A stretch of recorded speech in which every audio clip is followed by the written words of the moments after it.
Oke, gimana? Bisa dimulai, em,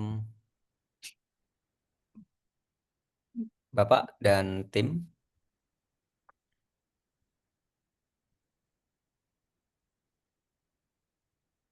Oke, Assalamualaikum warahmatullahi wabarakatuh. Waalaikumsalam. Terima kasih kepada teman-teman sudah em, mau meluangkan waktunya di summer course yang terakhir ini. Em, Tentunya bersama saya, nama saya Miftahur Rahman. Saya sebagai moderator di sini. Saya mahasiswa magister di jurusan Contemporary Islamic Studies di Hamad bin Khalifa University Qatar. Selamat datang kepada Prof. Ali dan teman-teman sekalian. Em, sebelum materi dimulai, saya mau memperkenalkan eh, perkenalan lebih dalam mengenai profil Profesor Muhammad Ali, biar kita sama-sama mengenal lebih dekat gitu ya. Nah, Profesor Ali ini merupakan seorang dosen di University of California, Riverside. Teman-teman, saya kira ada link yang saya temukan di websitenya Pak Ali sendiri yang sudah saya share di kolom komentar. Nah, beliau menyelesaikan studi S1 di jurusan Islamic Studies di UIN, Jakarta. Terus melanjutkan S1 di em, Islamic and Middle Eastern Studies, Edinburgh University, Scotland, di jurusan Islam and Politics. Kemudian melanjutkan studi S3, PhD di University of Hawaii, US. Beliau em, mendalami Southeast Asia eh, di program PhD beliau.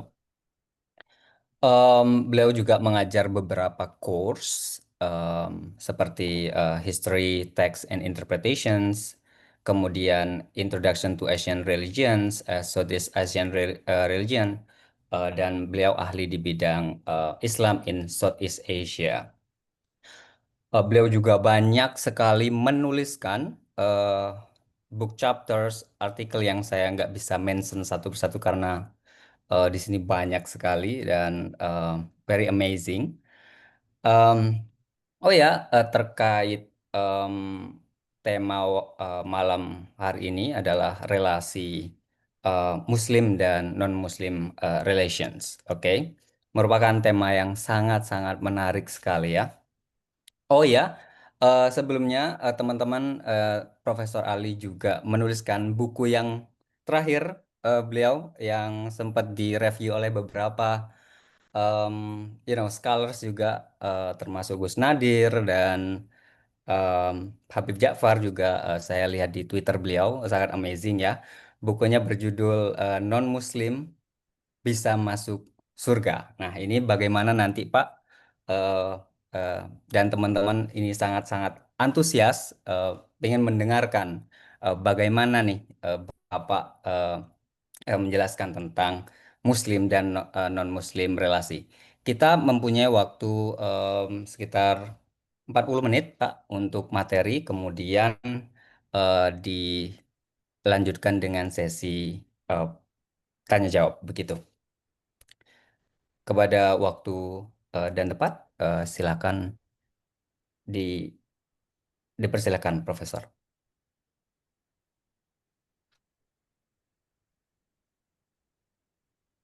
Baik, Bismillahirrahmanirrahim. Eh, Mas Miftah, terima kasih banyak. Juga Mas Anas, juga teman-teman PCNU, PCINU, Amerika, Kanada ya. Juga Ya, teman-teman semua yang ada di seluruh Nusantara dan dimanapun. Eh, s- Pertama saya ingin mengucapkan penghargaan terhadap summer course ini. Ketika saya dihubungi, saya kira ini program baru yang perlu kita dukung ya, teman-teman saya dan saya sebagiannya berkiprah di dunia pendidikan di luar negeri dan juga di dalam negeri dimanapun ingin berbagi pengalaman dan apa yang kita sampai saat ini eh, apa ya namanya perjuangkan dalam konteks pendidikan dan akademik ya dan terkait tema-tema yang sudah disusun dan alhamdulillah hari ini kita sampai pada topik yang kalau tidak salah yang terakhir untuk Summer Costa kali ini tentang Muslim dan non-Muslim. Eh, Terima kasih atas perkenalannya juga yang sudah disampaikan tadi Mas Miftah. Sebetulnya saya banyak PowerPoint ya. Tadi diminta apakah ada PowerPoint, nanti saya bisa share juga. Tapi memang khusus tentang musim non-muslim ini bisa saya ambil dari beberapa PowerPoint dan slide yang saya buat untuk berbagai kesempatan ya. Tulisan-tulisan yang menyangkut tentang muslim, non-muslim juga sebetulnya cukup banyak. Sebagiannya saya sudah sampaikan ke Mas Miftah ya. Baik yang saya tulis maupun yang ditulis oleh banyak eh, sarjana ya, baik dalam bahasa Inggris maupun bahasa Indonesia juga sebetulnya cukup banyak, bahasa Arab juga banyak juga ya, banyak sekali bahasa Perancis itu yang beberapa bahasa yang kebetulan saya tekuni untuk persoalan Muslim dan non-Muslim ini ya. Jadi kalau nanti ada yang tertarik untuk, oh kami ingin tahu mungkin sumber terkait topik ini misalnya, nanti selalu bisa ditanyakan ya. Jadi saya coba nanti bantu teman-teman yang ingin mengetahui lebih jauh, belajar lebih jauh tentang poin-poin atau topik-topik tertentu. Mungkin nanti saya bisa bantu. Jadi itu yang sebagai pengantar dari saya sebelum saya mulai pembahasan kita. Sekali lagi, silakan untuk bertanya dari sisi mana saja ya. Karena ini topiknya sebetulnya luas sekali ya, sangat luas. Bisa dibahas dari berbagai angle ya, dari berbagai sisi dan perspektif, baik teorinya atau prakteknya ya. Muslim non muslim secara teori seperti apa, prakteknya seperti apa, atau teori dan praktek seperti apa.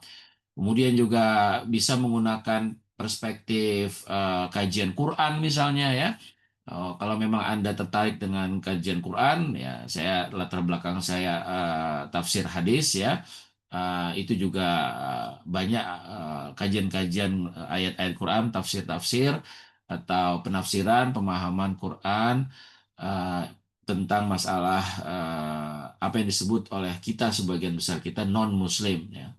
Ini nanti saya akan jelaskan eh, terkait dengan kafir, terkait dengan ahlul kitab, eh, terkait dengan Sabi'un, Al-Majus ya, yang itu sebenarnya belum banyak dibahas tuh kalau yang Sabi'un sama Majus itu karena memang eh, dianggap sudah tidak ada atau sangat sedikit ya, maka tidak terlalu banyak yang membahas ya. Lebih banyak pada ahlul kitab ya, hubungan dengan An-Nasara, Yahudi, musyrik juga sedikit yang bahas tentang musyrikun ya.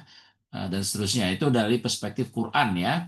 Kemudian hadis juga banyak juga kajian-kajian tentang Muslim dan bagaimana khususnya Nabi berinteraksi dengan apa yang disebut dengan non-Muslim oleh kita di masa Nabi, kemudian pada masa-masa awal Islam. Itu juga ada kitab-kitabnya, baik yang kitab kecil maupun yang agak luas.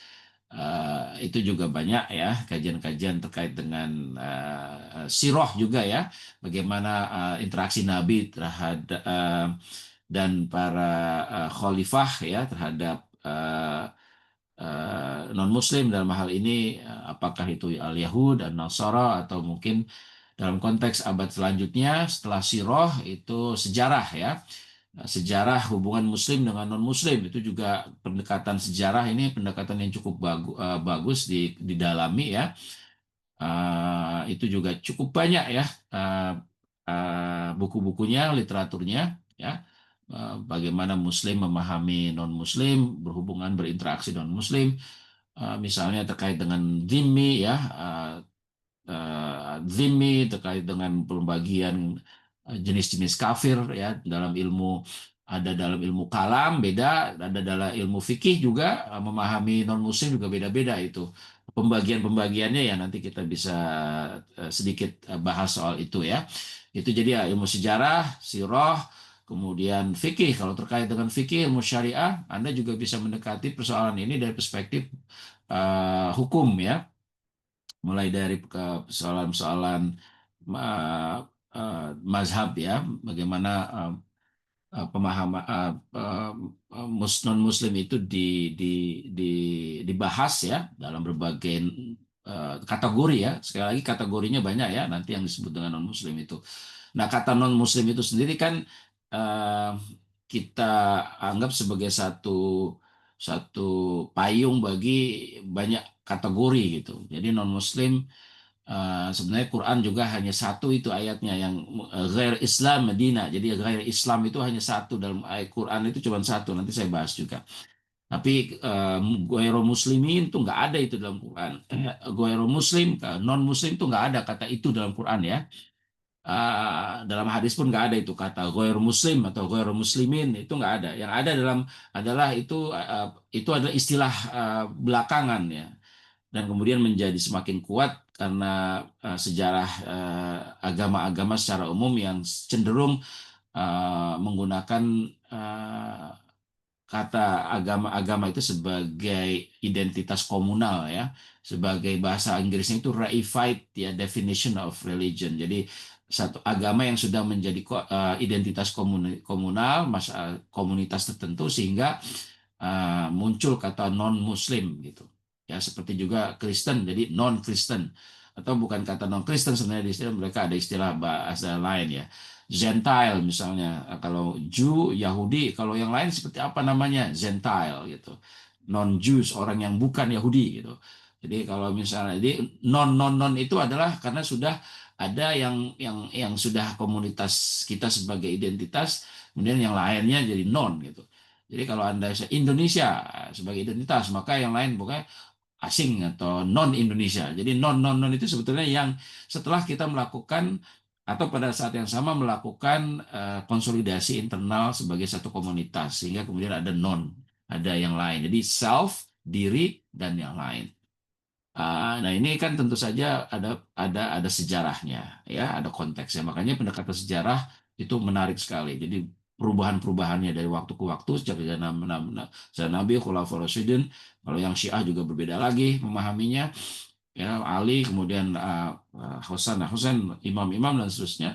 Kemudian pembagian Syiah juga berbagai macam bagaimana mereka berhubungan dengan apa yang disebut dengan non-Muslim. Oke, jadi pendekatan sejarah ada, pendekatan syariah bisa. Kalau Anda tertarik dengan persoalan nikah beda agama, tertarik tentang hubungan Muslim tetangga non-Muslim misalnya, tertarik dengan masalah pembangunan rumah ibadah misalnya, atau macam-macam ya pembagian waris, apakah boleh non-Muslim mendapatkan waris atau mewarisi Muslim gitu ya atau ucapan salam, boleh nggak mengucapkan selamat Natal atau selamat Hari Waisak misalnya, atau apa menghadiri kalau di Indonesia itu selalu setiap tahun itu persoalan itu ya, mengucapkan selamat Natal dan hadir soal Christmas, Natal dan seterusnya. Eh, dan sebagainya ya. Jadi poin saya yang sebagai awal ini adalah persoalan muslim non muslim bisa didekati dari berbagai disiplin ilmu. Itu ya poinnya ya. Dan itu tergantung Anda. Kalau Anda tertarik ilmu politik, wah itu juga menarik gitu ya. Bagaimana apakah non-Muslim boleh menjadi gubernur ya, atau pemimpin yang mayoritasnya Muslim misalnya. Itu kan soal kepemimpinan non-Muslim ya. Itu politik atau mungkin memilih partai politik yang tidak secara khusus menggunakan Islam sebagai ideologinya. Bagaimana itu secara politik dan bagaimana dampaknya bagi demokrasi dan seterusnya. Eh, jadi itu political science. Sosiologi juga gitu ya. Kalau Anda tertarik dengan ilmu sosiologi itu Muslim non Muslim itu bisa didekati dari konteks misalnya hubungan antar Muslim dengan non Muslim, masyarakat non Muslim di satu tempat ya, di kota misalnya. Apakah hubungan-hubungan perdagangannya, kalau tertarik dengan soal ekonominya ya, boleh nggak wakaf misalnya ya, wakaf untuk wakaf itu nanti non Muslim atau bolehkah zakat itu terkait syariah lagi. Zakat misalnya diberikan kepada golongan yang non Muslim misalnya, zakat ya, dan sebagainya. Itu sisi ekonomi ya, wakaf, zakat, sedekah dan seterusnya. Apakah non-Muslim bisa menerima? Atau bagaimana kalau ada bantuan non-Muslim untuk pembangunan masjid, misalnya, atau pembangunan madrasah, ya kan? Bagaimana itu kan ada hukum fikihnya misalnya, tapi dari perspektif sosiologi seperti apa? Jadi antropologi juga demikian ya, hubungan Muslim Hindu di Bali misalnya, itu kan secara antropologis Anda bisa bahas, atau di Manado, atau di Aceh, atau di mana saja ya, atau di Amerika, di mana Muslim sebagai minoritas berhubungan dengan mayoritas yang sebagiannya adalah Protestan atau ada yang Yahudi dan seterusnya. Nah, itu kan secara sosiologi Anda bisa bahas juga ya. Psikologi juga gitu ya, hubungan bagaimana sikap individu Muslim berhubungan dengan non-Muslim misalnya. Ada lagi yang bahas tentang soal hubungan ya, disebut dengan apa, dating ya, dating non Muslim. Nah, itu di Amerika itu ada persoalan tuh, di Eropa dan non Muslim yang mayoritasnya non Muslim itu bagaimana, kalau bahasa Inggris Indonesianya apa, dating, pacaran ya, belum menikah nih, bisa nggak itu? Kalau Pak Miftah nggak tahu nih gimana nanti kalau di Qatar ya. Persoalan itu apakah ada? Kalau di Amerika itu coba banyak, lumayan itu. Ada banyak mahasiswa-mahasiswa saya itu bertanya itu kan. Karena kan Muslim mahasiswanya terbatas ya. Non Muslimnya banyak gitu kan. Wah, terus ya, yang seagama nggak gimana, sekedar dating aja gitu kan, punya best friend gitu kan. Nah, itu kan persoalan Muslim non Muslim jadi menarik di situ ya.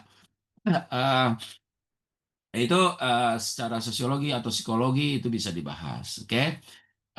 Bisa Anda tambahkan daftarnya. Ya, saya hanya ingin mengantarkan Anda semua bahwa persoalan ini bisa didekati dari berbagai disiplin. Itu poin yang menurut saya penting. Oke, mari kita mulai sedikit satu-satu ya, kita rinci. Eh, dan sebentar. Eh, Baiklah, saya coba gunakan slide juga deh, nggak apa-apa ya. Supaya nanti, Monggo, Pak. oke, saya bisa share berarti ya. Oke, Nanti oke, nanti slide-nya saya share juga. Ini saya oke, untuk, siap, siap. ini baru saya buat dari yang saya kumpulkan. Oke, sudah bisa lihat ya, Mas Miftah. Oke, aman. Oke, aman, siap. Oke, nanti kalau soal tadi ditanya sama Mas Miftah soal buku yang terakhir itu, non Muslim bisa masuknya, nanti kita sisipkan lah ya. Ini tidak menjadi apa namanya, eh, pembahasan utama ya, tapi nanti kita bahas juga supaya lebih agak komprehensif lah, eh, pembahasan kita untuk sekitar 40 menit atau 1 jam maksimal ya untuk pembahasan kita. Baik. Em,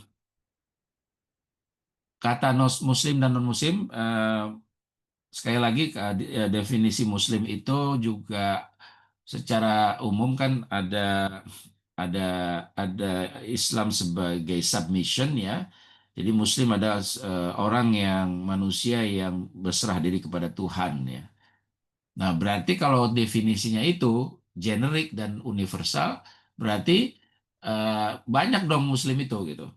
Jadi eh, yang berserah diri kepada Tuhan ya Muslim gitu. Kalau menggunakan definisi Quran saja, itu Muslim itu muslimun itu, wa ana minal muslimin ya, dalam Quran itu kan termasuk umat-umat atau nabi-nabi, kemudian umat-umat pengikut nabi yang semuanya adalah Muslim ya.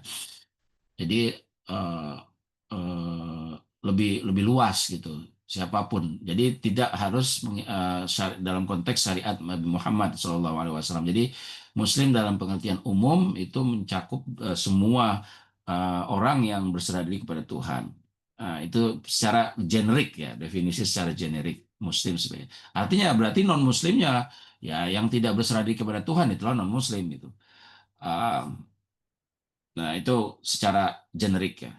Tapi dalam konteks Muslim non Muslim dalam setelah Islam itu sudah menjadi agama reified ya, reified religion yang sudah menjadi satu sistem ya, yang di situ di dalamnya ada keyakinan, ada ritual ibadah, ada tata cara muamalah, dan itu kan sudah menjadi satu sistem. Maka Muslim menjadi satu identitas ya, identitas afiliasi yang kemudian adin ya, menjadi adin dalam konteks barat itu religion, dalam konteks Indonesia dan sekitarnya itu agama atau igama, ugama ya, sehingga menjadi dua identitas yang sepertinya strict gitu ya, ada boundaries, ada batasan-batasannya, dan batasan-batasan itu sebetulnya diperdebatkan dalam sejarah Islam ya. Berarti siapa yang disebut Muslim dan non dan tidak atau kurang Islam. Nah, itu kan kalau dalam ilmu kalam Anda bisa baca ya, dalam ilmu kalam itu batasannya kan banyak. Jadi siapa yang disebut Islam itu apa gitu. Jadi mendefinisikan Islam pun tidak satu, tidak tunggal dan tidak tetap sebetulnya. Ya. Nah, begitu juga non-Muslim karena sudah Islam dan non-Muslimnya sudah diperdebatkan ya dalam sejarah Islam sampai sekarang. Berarti yang non-Muslim pun berarti kan tidak sama. Yang siapa yang disebut dengan non-Muslim itu tidak selalu sama dan tidak tetap dari zaman Nabi sampai zaman sekarang itu pasti ada perubahan, ada tambahan, ada pengurangan ya, berkembang lah ya. Jadi yang disebut Muslim berkembang, yang disebut non-Muslim pun berkembang. Tetapi dalam konteks statistik ya, dalam survei-survei gitu ya, survei-survei kontemporer kalau kita bicara masa sekarang, itu yang namanya Islam itu sudah atau Muslim itu seperti sudah jadi identitas yang ada kalau di Indonesia itu sudah ada ID-nya, sudah ada KTP-nya gitu. Jadi KTP agama Islam gitu kan. Pada zaman Nabi apakah ada KTP kan nggak ada. Pada zaman Khulafaur Rasyidin ada KTP nggak ada. Eh, ya nggak. Jadi siapa yang Muslim non Muslim itu mungkin kelihatannya pada sisi oh dia sholat gitu kan. Oh, ya sudah berarti dianggap dia ngikut ke masjid berarti dia Muslim. Jadi melihat mungkin dia sekali aja dia ke masjid ke musola nggak begitu dikenal sama masyarakat. Misalnya bayangkan ini ya pada zaman di mana belum kayak Indonesia yang sudah agamanya ada 6 gitu ya. Bayangkan itu mungkin ketika mereka ada oh itu dia dulu sholat ya sekali gitu. Nah ketika dia meninggal ya maka kemudian diurus jenazahnya secara Islam syariat Islam atau hukum Islam. Itu kan ketika Islam sudah menjadi satu agama. Oke. Nah ini statistik yang saya sebutkan di map ini di peta ini kan setelah Islam sudah menjadi agama nama gitu, sudah menjadi nama agama gitu ya. Eh, Lebih dari sekedar Islam sebagai sikap hidup ya berserah diri kepada Tuhan. Yang itu bisa saja siapa saja gitu dimanapun ya yang berserah diri kepada Tuhan ya dan ada yang mengatakan mereka Muslim, ada mungkin mereka mengatakan tidak dalam kata Islam gitu, tapi mereka berserah diri kepada Tuhan. Eh, Masyarakat tidak mengatakan dia Muslim, tapi dalam konteks sikap hidup wa ana minal muslimin ya, dan waman aslam waman ahsana minallah dan seterusnya dan banyak sekali ayat-ayat yang berkait dengan siapa saja yang berserah diri kepada Tuhan dan berbuat baik itu mereka juga dalam konteks perspektif Quran itu juga Muslim. Oke. Nah, statis ini ya di depan Anda ini itu kan menjelaskan Islam itu di mana gitu ya. Eh, Artinya Islam yang sudah dianut oleh masyarakat dan menjadi bagian dari identitas komunal. Itu adanya ya secara kuantitatif ya jumlahnya begitu. Itu kalau ditanya agamanya apa, nah itu kan berarti sudah ada kuantitatif di situ. Nah, itu Anda lihat ya di sebagian besar di apa yang kita sebut dengan Timur Tengah ya, kemudian sebagian besar di yang Indonesia itu kan ya. Ah, Itu Anda lihat petanya ya. Nah, tapi kan yang lain banyak tuh. Christianity itu yang warna merah itu ya, merahnya merah apa ya, marun ya. Kalau yang Islam ini kan agak pink ya, warna apa ya? Pink ya. Kemudian yang marun Christianity. eh, Kalau dari jumlah belum belum belum berapa tahun yang lalu itu 1,6 Islam ya, 1,6 miliar ya. Eh, miliar ya sebutnya ya. Apa ya kemudian sekarang sudah hampir dua katanya. Ini juga menarik itu statistik itu. Kalau Kristen itu sekitar 2,6 atau 2,3 sampai 2,6. Jadi kalau dari segi kuantitatif ya 2,3 sekian Kristen, kemudian 1,7 atau hampir 2 itu Islam. Yang lainnya ada ada ada yang menariknya yang ketiga secara kuantitatif itu yang tidak beragama itu unaffiliated ya, tidak punya. Jadi yang kita sebut non muslim dalam konteks sebagai agama yang sudah dipeluk itu yang unaffiliated ya, yang tidak beragama itu lebih banyak ya. Maksudnya lebih banyak dari penganut-penganut agama yang kita sebut sebagai Buddha ya, Hindu ya. Kemudian yang lain sebagainya ada Daoisme, ada Konghucu, dan juga agama-agama lokal ya, agama-agama indigenous, agama-agama asli di berbagai tempat termasuk Indonesia. Jadi non Muslim, jadi kita bisa sebut dari banyak hal tadi itu ya, dari berbagai pemeluk agama yang antara lain Kristen. Yahudi itu termasuk kecil jumlahnya dari segi jumlah ya, tidak sampai 30 juta ya. Jadi dan sebagiannya ada di negara Israel, sebagiannya di beberapa negara Timur Tengah, sebagian besar lagi hampir setengahnya di Amerika, sebagiannya tersebar. Dan itu nggak sampai 30 juta, ada yang bilang cuma 25 juta, itu Yahudi. Tapi kalau kita bicara Muslim dan non-Muslim, nah non-Muslim termasuk di situ ada Kristen, ada Yahudi, ada Hindu, ada Buddha, agama-agama asli. Konghucu dalam konteks Indonesia, Konghucu pun sudah menjadi agama ya, yang diakui negara itu. Meskipun di Cina sendiri, Republik Cina itu Konghucu itu bukan agama ya, Eh, bukan termasuk agama yang diakui ya di Cina itu. Itu menarik juga ya. Karena itu sebagai falsafah hidup, lebih kepada falsafah hidup dan bukan sebagai agama. Makanya definisi agama pun itu perlu kita kritisi. Kalau Anda akademisi, Anda sarjana, ini agama, ini bukan agama. Itu kan juga tergantung konteks sejarahnya, tergantung negara, ya sikap negara, tergantung undang-undang, sikap masyarakat itu. Kayak misalnya di Indonesia ya, agama eh, yang yang lokal-lokal itu disebutnya aliran kepercayaan gitu ya. Atau penghayat kepercayaan ya. Ya kalau memang penganutnya sendiri mengatakan itu bukan agama berarti kita harus menghormati ya. Harus menghormati bahwa itu memang bagi mereka kepercayaan atau aliran kepercayaan. Tapi kalau mereka menganggap itu agama, apapun yang mereka katakan agama itu apa, kita harus menerima ya. Jadi agama itu biasanya memang ditentukan definisinya oleh negara.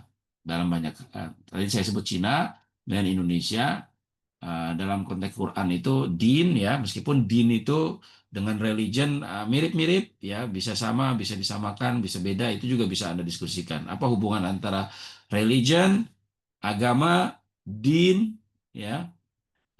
Dalam konteks peradaban India itu ada dharma, ada dhamma ya. Dalam konteks Cina misalnya ada Dao ya, the path ya. Banyak istilah-istilah yang kita asumsikan itu sebagai agama. Oke, saya tahu saya bicara soal ini karena tertarik juga persoalan dengan apa yang disebut agama dan tidak bukan agama. Jadi itu sangat tergantung politik, sistem politik, kondisi masyarakat, sejarah dan seterusnya. Oke, singkatnya dari satu map ini saja Anda sudah membayangkan ya bahwa konsep Muslim non Muslim itu cukup kompleks ternyata ya. Jadi tidak sederhana gitu ya, tidak sederhana. Tapi kita akan bahas sedikit lagi, sedikit-sedikit. Nah ini yang sekedar menambahkan lagi diagramnya ya. 1,6 billion ya. Kalau billion itu bahasa Indonesianya apa sih, Mas Bista? Miliar, Pak. Kalau di Indonesia. Miliar. Ya. Ya, betul. Jadi sekitar 23 ya persen ya. Kristen 2,2 tadi saya sebut angkanya kurang lebih ya. Eh, yang unaffiliated kan tuh sampai 1 miliar lebih ya, unaffiliated. Nanti kalau ada yang bertanya tentang unaffiliated bisa saya sebutkan. Jews malah cuma 14 miliar, 15 juta ya. Hindu 1 miliar, yang sebagian besarnya di India, tapi juga di mana-mana seluruh dunia. Buddha sekitar 500 juta. Nah, ini yang disebut dengan folk religion ini maksudnya agama-agama lokal ya. Agama-agama lokal di berbagai tempat ya. Di semua tempat ada disebut biasanya disebutnya ya tribal religions, folk religions, popular religions, local religions, semua banyaklah istilah-istilahnya agama-agama lokal, agama-agama suku, agama-agama asli itu biasanya disebut ya. Oke, kita belum bicara soal relasi nih ya. Kita masih bicara soal kategori-kategori. Ini penting saya sebutkan karena sebagai pengantar bagi teman-teman supaya nanti ketika kita diskusikan soal muslim non muslim, relasinya seperti apa, itu bisa ada bayangan di benak kita, oh maksudnya ini gitu ya. Oke. Nah, eh, oke kita masuklah dalam langsung ke eh, bisa ya ini sekedar salah satu perspektif saja ya saya membahas persoalan relasi ini, relasi muslim dan muslim. Kita mulai dari Quran ya, nanti ada sirah Nabi, kemudian nanti ada bagaimana dalam sejarah, kemudian nanti masuk ke masa kontemporer. Kurang lebih begitu ya apa yang kita akan bahas. Jadi agak kronologis begitu supaya nanti teman-teman bisa mengikuti secara sistematis ya. Oke, kita mulai dari Quran dulu. Muslim, non-Muslim ini. Sumber-sumbernya banyak sekali ya. Nah, ini saya sebutkan dalam bahasa Inggris, tapi saya eh, eh, saya coba terjemahkan ya. Eh, Prinsip-prinsipnya ini sebetulnya berada dari banyak ayat Quran ya terkait dengan bagaimana believers ya mukmin ya. Nah, ini kata mukmin juga iman dengan mukmin dalam konteks Islam itu eh, polisemi ya. Polisemi itu artinya punya beberapa makna gitu.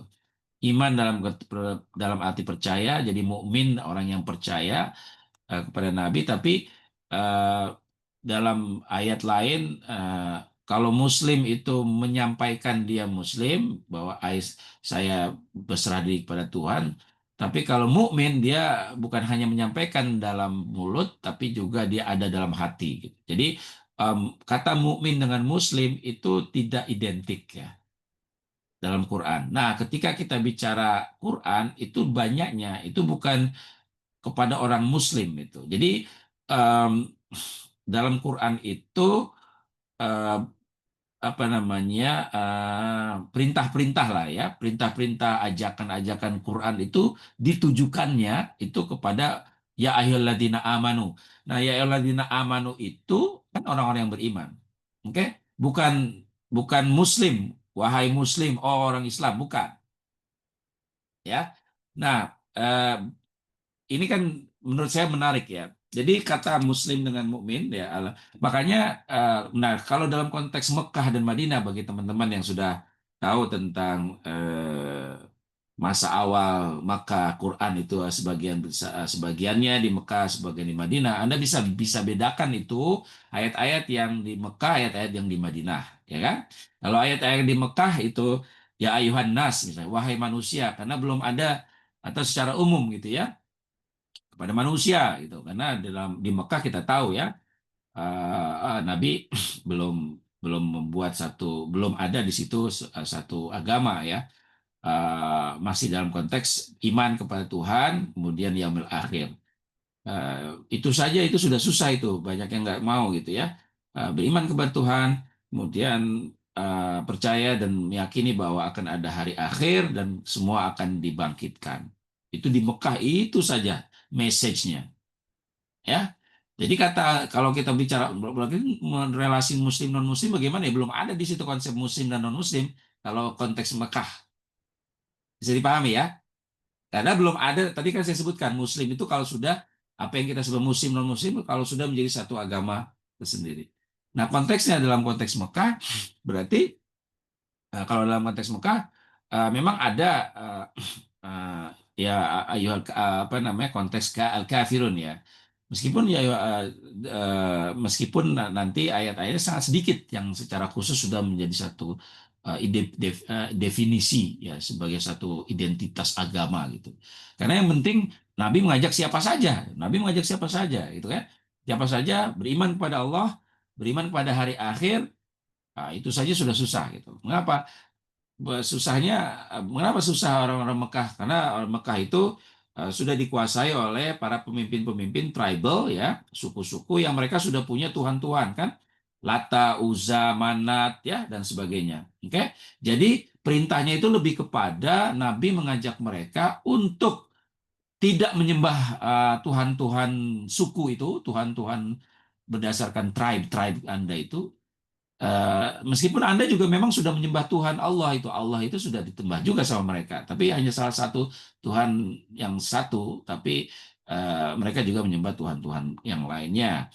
Makanya perintah yang pertama di Mekah itu ya adalah Nabi mengajak terutama suku Quraisy sebagiannya itu untuk ya dan suku-suku yang lain untuk menyembah Tuhan. Tauhid. Jadi ajaran tauhid yang pertama.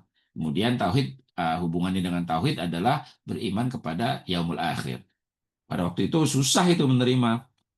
Nggak mungkin dong ya kami hidup lagi. Nggak mungkin dong tubuh kami yang sudah rusak dimakan tanah atau tidak atau dimakan binatang ya dalam konteks banyak cara itu akan tumbuh lagi atau jadi nggak ada lah yang berakhir. Nah, keyakinan terhadap yang berakhir aja sudah. Jadi non Muslim dalam konteks itu adalah orang-orang musyrikun di situ. Oke, lebih kepada orang-orang musyrik, musyrik orang-orang yang menyembah banyak Tuhan sebagai sebagai itu.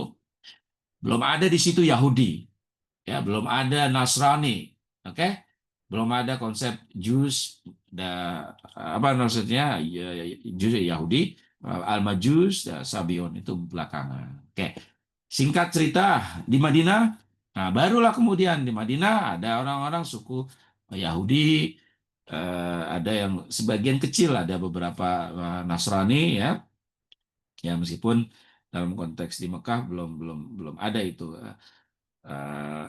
Ada beberapa orang-orang Nasrani di Mekah udah pasti, tapi menurut sejarah ya, menurut dan juga di beberapa tempat lain sekitar sekitar Mekah, tapi tidak ada dalam Quran yang secara khusus berbicara terhadap Yahudi atau Nasrani. Oke, jadi musyrikun. Nah, itu Mekah. Madinah baru kemudian Yahudi, Nasrani. Jadi maksud saya adalah disitulah baru kemudian banyak ayat-ayat yang terkait dengan ahlul kitab ya dalam hal ini waladina hadu ya orang-orang yang Yahud, kemudian Nasara ya kemudian ada dua ayat yang menyebut al-majus ya dan sobiun. Oke, ini menariknya nanti ayatnya terkait dengan relasi ini bahwa Nabi itu diingatkan jangan seperti orang-orang Bani Israel ya. Jadi yang mereka itu Bani Israel zaman dulu sebagiannya tidak mengikuti perintah Tuhan lah begitu, melupakan janji dengan Tuhan ya. Kan dalam konteks Yahudi tidak Bani Israel itu ada janji antara mereka sebagai bangsa dengan Tuhan untuk Ten Commandment itu ya. 10 perintah Tuhan itu ya harus hanya menyembah kepada satu Tuhan, tidak tidak boleh mensyirikkan Tuhan, kemudian harus ada 10 itu ya, yang Anda bisa baca juga di Hebrew Bible ya, di Torah ya, yang lebih khususnya Torah, perjanjian mereka. Mereka harus ingat. Nabi itu diperintah Quran pada masa-masa Madinah bukan untuk mengajak mereka sebetulnya masuk Islam. Jadi konsep masuk Islam itu sebetulnya bukan bukan tujuan, bukan tujuan ayat-ayat di Madinah ya. Yang ada adalah, hai ahlul kitab, kamu itu em, coba eh, ikuti perintah Tuhan.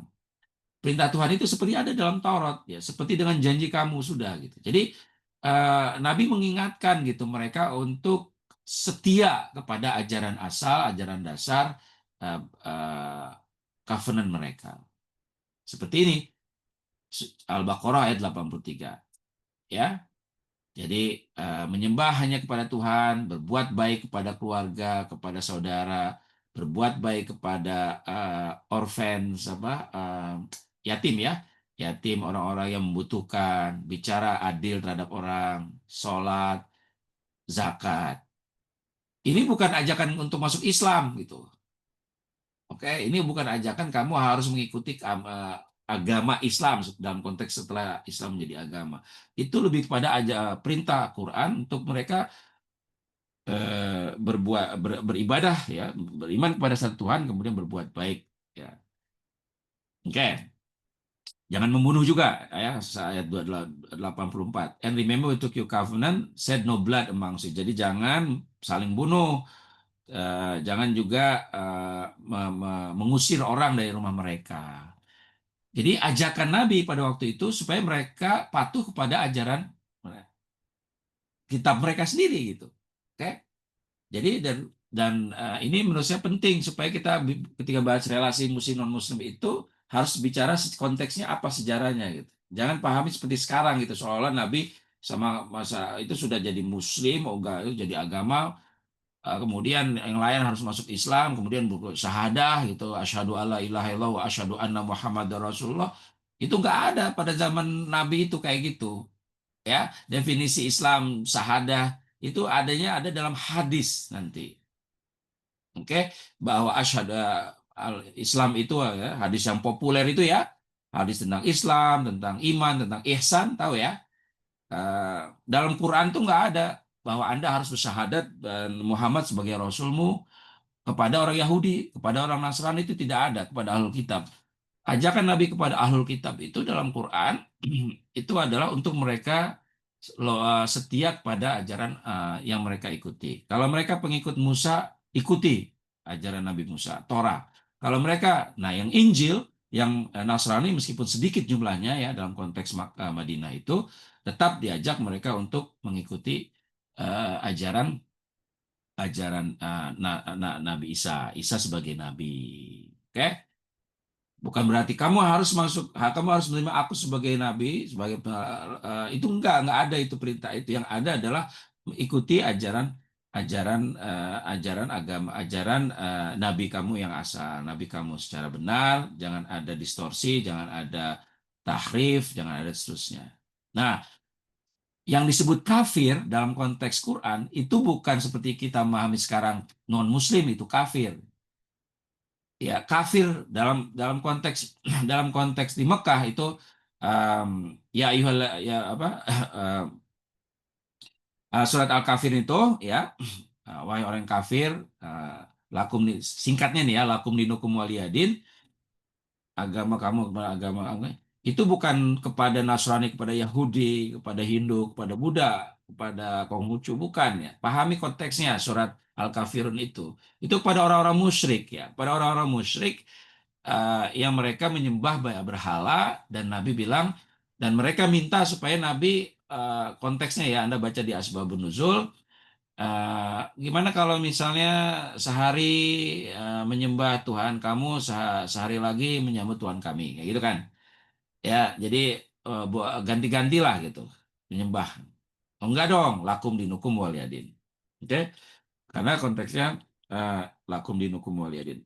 Nah, dalam konteks Madinah ya, ahlul kitab itu ya ahlul kitab, ta'ala ila kalimatin kalimatun sawa. Jadi kalimatun sawa beribadah kepada Allah, tidak bersyirik ya, tidak menyekutukan Tuhan. Itu perintahnya pada ahlul kitab. Jadi kepada ahlul kitab dalam hal ini Yahudi dan Nasrani dalam konteks Madinah bukan mengajak mereka masuk Islam. ya, tapi adalah mereka harus memurnikan, ya, memurnikan keyakinan, akidah, keyakinan, keimanan, tauhid, dan tidak syirik. Kalau mereka tidak mau, ya, mereka misal masih tetap itu, ya sudah, katakan kami orang-orang Muslim. Jadi ada perintah itu, tapi tidak ada seperti dalam konteks belakangan istilah masuk Islam. Jadi conversion, sejarah conversion to Islam itu terjadi belakangan setelah Islam sudah menjadi satu identitas komunal. Memang pada zaman Nabi tentu saja Nabi sudah membangun satu komunitas ummah muslimah. Oke, ummah muslimah. Nah, ketika ada kata ummah muslimah, ada ayat ya, tentang ummah muslimah, komunitas muslim. Nah, di situ ada semacam satu sistem, di situ ada sudah mulai ada sholat ya. Meskipun sholat, Anda tahu ya, 2 tahun pertama sholat itu sejarahnya itu masih menghadap kemana? Ke Yerusalem. Ya, sekitar 2 tahun lah.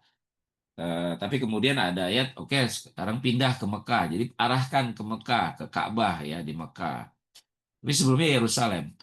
Eh, jadi untuk menunjukkan bahwa eh, milahnya Muhammad itu, Nabi Muhammad itu adalah milah Ibrahim. Dan milah Ibrahim itu terkait dengan konteks sebelumnya, ya biblical konteks, itu kepada pengikut-pengikut eh, yang kemudian dikenal sebagai Bani Israel, atau termasuk Yahudi dan Nasrani dan seterusnya. Untuk menunjukkan hubungan, ya, mereka yang mengikuti, khususnya mereka yang mengikuti Nabi Musa, Nabi Isa, Ibrahim sebagai bapak patriark awal, yang salah satunya dalam Quran disebutkan sebagai monoteis, ya, muwahhid, ya. Ada sejarah bagaimana Ibrahim itu menyembah, apa namanya, sejarahnya begitu, bagaimana proses spiritual Ibrahim menemukan Tuhan lah, satu Tuhan, ya, dari mulai apa namanya, bulan, matahari, kemudian yang memiliki matahari dan bulan yaitu Tuhan, kan ada itu ya ayatnya.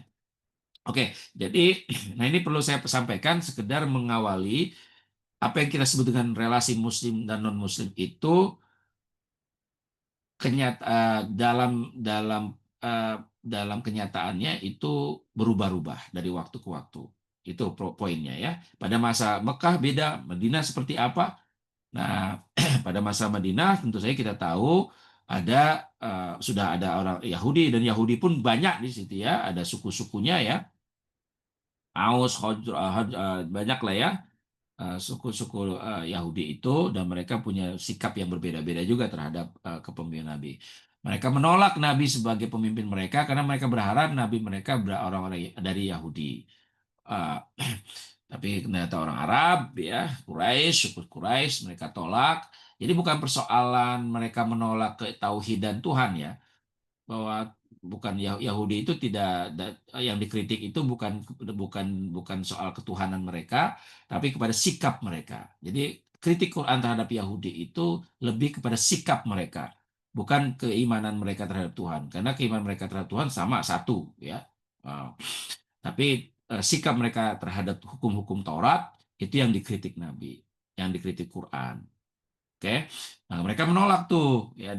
Nah makanya sebagian yang menerima Nabi seperti Abdullah bin Salam misalnya menerima Nabi, dan beberapa orang Yahudi yang kemudian menerima Nabi, tapi sebagiannya menolak hingga mereka keluar dari Madinah. Oke, nah, hubungan awal dengan orang-orang Yahudi ketika itu uh, awalnya baik, tapi kemudian mereka apa namanya, menerima Nabi, tapi kemudian mereka menolak dan mereka keluar dari, bahasa kita diusir ya, dari Madinah, sehingga Madinah kemudian bersih dari orang-orang Yahudi yang tidak mau menerima Nabi. Nah, hubungannya kemudian menjadi di situ ya, kritik Quran banyak sekali terhadap kaum sebagian orang-orang Yahudi itu. Oke. Maka Quran isinya banyak kritik-kritik kecaman terhadap sebagian orang Yahudi. Tapi kepada orang Nasrani gimana ya? Beda lagi ya. Nanti ada beberapa ayat ya. Nah, pada saat yang sama Quran itu membenarkan atau mengakui para penganut Yahudi, Nasrani, Sabiun yang beriman kepada Allah, beriman kepada hari akhir, dan berbuat baik. Mereka akan mendapatkan kebaikan, mereka akan mendapatkan balasan, mereka tidak sedih dan tidak takut. Ya, innalladzina amanu walladzina hadu wan nasara was-sabiin man amana billahi wal yawmil akhir wa amala shalihan, ya, dan seterusnya. La khaufun alaihim wa lahum yahzanun, ya. Ini ayat, ada dua ayat yang mirip, ayat 62 dan ayat 69 surat 5, ya. Baqarah dan surat 5. Ini yang kemudian menjadi ayat yang diperdebatkan para ulama. Oke, ada dua tafsir, ya. Ada dua tafsir. Saya sekitar 10 menit lagi, ya. Nggak apa-apa. 10 menitnya itu berapa menit lagi? Saya kira 10 menit lagi, ya. Nanti diingatkan Pak Miftah, ya, kalau sudah selesai. Baik, Pak. Ini sebenarnya slide-nya ada 90-an, tapi saya nggak akan bisa bahas. Nanti saya serahkan aja, Anda bisa baca sendiri. Silakan. Eh, Ayat ini em, yang kemudian dipahami bermacam-macam oleh para ulama. Ibnu Katsir, ya, kemudian Ibnu Jarir At-Tabari, ya, kemudian juga sebagian besar tafsir-tafsir memahami those who believe itu sebagai orang Islam. Alladzina amanu, orang-orang yang beriman sebagai orang Islam. Ini kan ini juga penafsiran, ya. Padahal di situ bukan innalladzina aslamu, ya, tapi innalladzina amanu. Jadi orang-orang Islam, orang-orang, tapi dalam konteks ini adalah orang-orang yang menerima Nabi Muhammad. Oke, orang-orang yang menerima Nabi Muhammad, orang-orang yang menerima dalam konteks ini, kemudian orang-orang Yahudi, orang-orang Nasrani, orang-orang Sobiun. Nah, Sobiun ini juga ada tafsir yang panjang, yang menarik sekali tentang Sobiun, ya. Sekarang sudah masih diperselisihkan, ya, siapa mereka begitu. Eh, Kalau mereka beriman kepada Allah, beriman kepada hari akhir, dan berbuat baik, mereka mendapatkan keselamatan, kurang lebih gitulah, ya. Nah, ini sebenarnya ayat yang saya bahas dalam buku ini, gitu. Jadi penafsiran ayat ini oleh berbagai ulama, ya, baik yang mainstream yang kita biasanya sampaikan dan kalau yang mubalik diceramahkan begitu, ya. Eh, tapi saya juga bahas beberapa mufasir yang menafsirkan agak berbeda dari yang kebanyakan. Oke. Termasuk tafsir Al-Manar, ya, Rashid Ridho. Kemudian ada sarjana muslim seperti Fazlur Rahman yang menafsirkan tidak seperti penafsiran kebanyakan. Yang menafsirkan kebanyakan begini, kebanyakan penafsir ini memahaminya begini. Orang-orang Islam, orang-orang Yahudi, Nasrani, Sabiun, ya, yang beriman kepada Allah, kemudian yang hari akhir dan berbuat baik, ya, sebelum kedatangan Nabi Muhammad. Ini tafsiran umum, ya. Sebelum kenabian Nabi Muhammad, maka mereka selamat. Artinya, kalau setelah Nabi Muhammad, mereka nggak selamat. Karena mereka harus dalam konteks menerima Islam seperti Islam Nabi Muhammad SAW. Jadi itu Anda bisa lihat nanti tafsiran terjemahan itu, ya. Jadi itu ada sisipan di situ di dalam terjemahan atau tafsiran setelah. Jadi sebelum bi'sah Muhammad. Jadi orang-orang Yahudi pada masa dulu, orang Nasrani sebelum Nabi Muhammad, Sabiin sebelum Nabi. Setelah Nabi Muhammad, karena Nabi adalah khatamun nabiyyin, maka siapapun dimanapun setelah Nabi lahir sejak abad ke-7 yang, yang tidak menerima Nabi Muhammad, yang tidak masuk Islam, yang tidak bersyahadat asyhadu alla ilaha illallah wa asyhadu anna Muhammad Rasulullah, itu tidak selamat. Ini tafsiran umum. Artinya mereka non-muslim semua, dan non-muslim dalam arti non-believers, bukan orang-orang yang beriman. Ini sekali lagi ada kompleks masalah di sini, menyamakan muslim dengan mukmin. Muslim disamakan dengan believers, ya, dengan orang-orang yang beriman. Padahal dalam konteks yang lebih luas, mukmin, believers itu bisa siapa saja, syariatnya siapa saja, mengikuti nabi siapa saja. Dan kalau menurut Al-Manar, tafsir Al-Manar, Anda bisa baca ya, langsung ke sumber asalnya. Bagaimana Rashid Ridho eh, menyebut istilah eh, apa namanya jinsiyah diniyah. Ada istilah jinsiyah ad-diniyah. Jinsiyah diniyah itu eh, religious ras ya religious identity lah. Bahwa keselamatan itu tidak tergantung pada identitas agama. Orang bisa beridentitas. Nah, sekali lagi, identitas itu maksudnya nama ya. Nama, terus di KTP, eh, atau klaim bahwa saya Muslim, saya itu klaim-klaim itu tidak cukup membuat orang selamat. Itu maksudnya. Eh, yang lebih penting sebagai kriteria keselamatan adalah dia betul-betul beriman kepada Tuhan, beriman kepada hari akhir, dan berbuat baik. Jadi kriterianya ya tiga itu, iman kepada Tuhan, hari akhir, berbuat baik. Kalau tidak, berarti tidak selamat. Ini tafsiran eh, eh, Al-Azhar, ya sorry, Al-Manar ya, Al-Azhar Al-Manar, Rasid Ridho. Kemudian Fazlur Rahman. Ya, Fazlur Rahman itu bukan mufasir dalam konteks tradisional ya, tapi dalam buku Major Theme of the Quran sama Islam ya, Fazlur Rahman itu orang Pakistan yang jadi orang Amerika, ngajar di Chicago, ngajar di Islam, gurunya Cak Nur, gurunya Saiful Ma'arif, ya Ahmad Syafi'i, masalah. Buya Syafi'i almarhum dan semua tokoh-tokoh kita di Indonesia, dia menafsirkan bahwa secara jelas bahwa Quran tidak membuat kriteria identitas agama sebagai faktor keselamatan. Jadi klaim itu tidak cukup. Karena Quran juga mengkritik orang-orang Yahudi yang mengklaim bahwa hanya orang Yahudi saja akan masuk surga.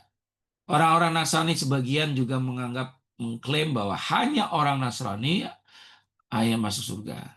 Quran mengkritik klaim-klaim sepihak sebagian umat itu, sebagian orang itu bahwa surga milik mereka saja.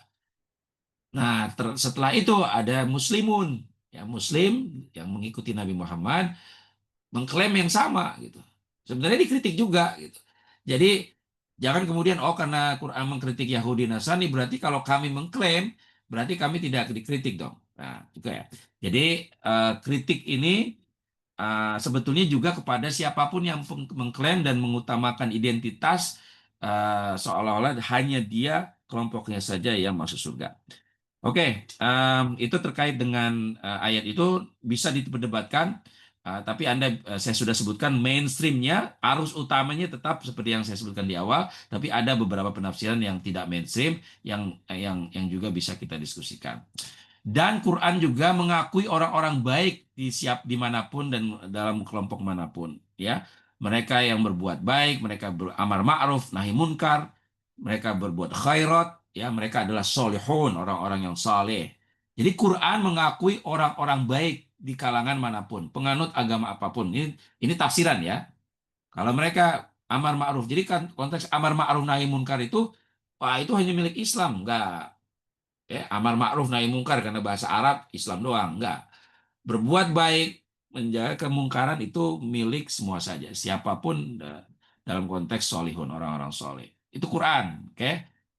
Yesus Jesus dalam konteks Islam adalah Isa Al-Masih, Christ ya. Christ itu kan Al-Masih, dan John the Baptist Yahya itu juga dianggap sebagai solihun, orang-orang baik. Eh, Kata bir kebaikan itu melampaui timur barat. Ya, Quran itu jelas sekali ya bahwa yang disebut albir, laisal birro an tuwallu wujuhakum qibalal mas dan seterusnya itu kan jelas sekali ya. Menurut saya itu salah satu ayat yang dalam Quran itu mengajak melampaui kata muslim non muslim.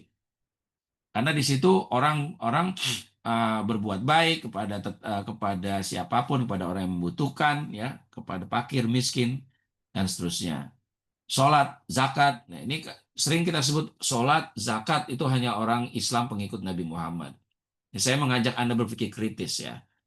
Kata sholat memang bahasa Arab, seolah-olah itu, padahal Quran itu ketika bicara bahasa sholat, zakat, itu bersifat universal.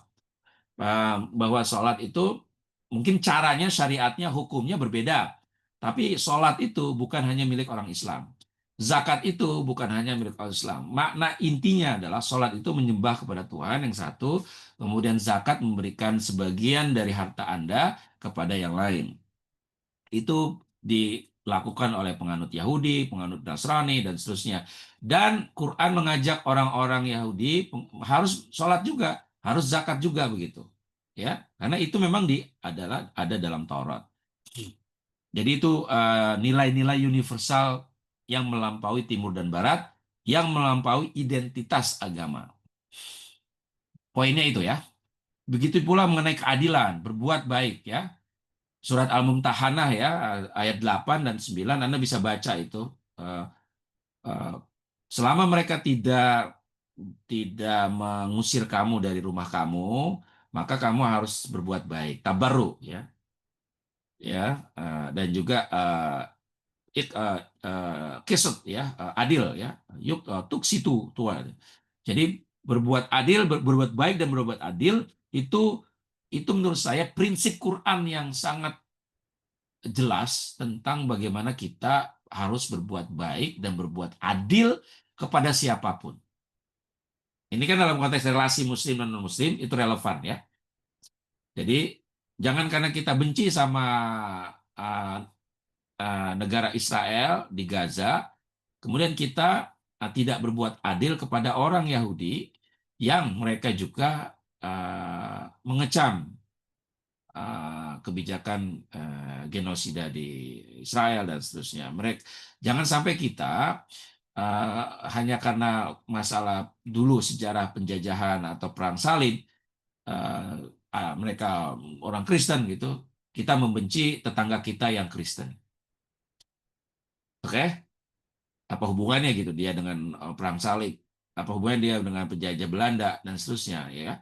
Tapi karena dia Kristen, wah Anda kafir yang harus saya perangi dan harus saya eh, apa al-wala wal barok, nah, itu jadi harus lepas dari situ. Nah ini kan berarti kita sudah berbuat tidak baik dan tidak adil. Toh tetangga kita yang Kristen itu tidak mengusir kita dari rumah kita, tidak membenci kita, tidak menyerang kita. Kenapa kita kemudian membenci mereka, menghindari mereka, bahkan kalau ada yang dalam kasus-kasus tertentu sampai berbuat ekstrim menyerang mereka. Oke? Jadi adil dan berbuat baik kepada siapapun. Apalagi ayat-ayat Quran tentang rahmah. 326 ayat itu dalam Quran. Bagaimana kita harus menunjukkan rahmah kasih sayang kepada siapapun. Bukan saja wa ma arsalnaka illa rahmatan lil alamin. Itu udah jelas fungsi Nabi yang paling penting adalah sebagai rahmah kepada semua orang. Al-alamin ya kalau kita al-alamin itu kan berarti melampaui identitas agama bahwa kita Nabi itu menjadi rahmah bagi semua al-alamin, bukan rahmatan lil muslimin, rahmatan lil mu'minin, bukan rahmatan lil alamin. Fungsi risalah Nabi Muhammad SAW itu al-alamin. Kalau al-alamin berarti melampaui identitas agama, melampaui muslim dan non muslim dan seterusnya. Oke, jadi rahmah. Apalagi Allah sendiri menyebut bahwa kata banafsi rahmah. Jadi Allah saja dalam Quran itu kita tafsirkan apa namanya mengkarakterkan diri Allah itu dengan sifat dan bukan hanya sifat tapi adalah nama rahmah. Jadi artinya rahmah itu harus melampaui. Kalau kita benci, kalau kita tidak suka, itu harus melampaui. Marah gitu ya, harus melampaui. Harus dilampaui itu semua. Marah, benci, tidak suka. Rahmah itu harus melampaui itu. Ya.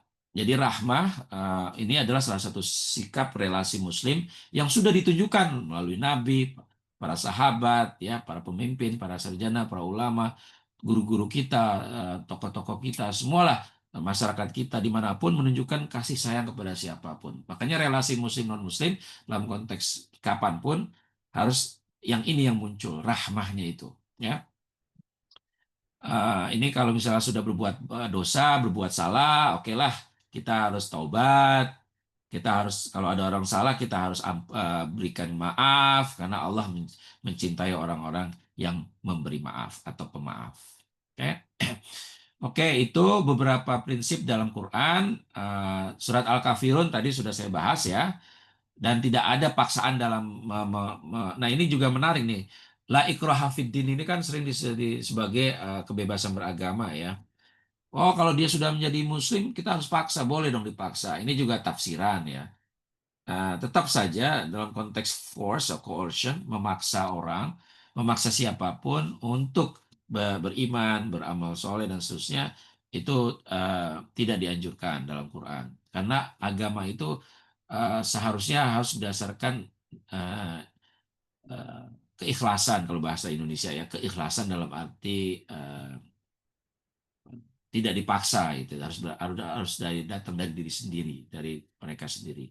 Karena yang namanya benar dan salah itu jelas semua orang bisa tahu tanpa harus ada paksaan.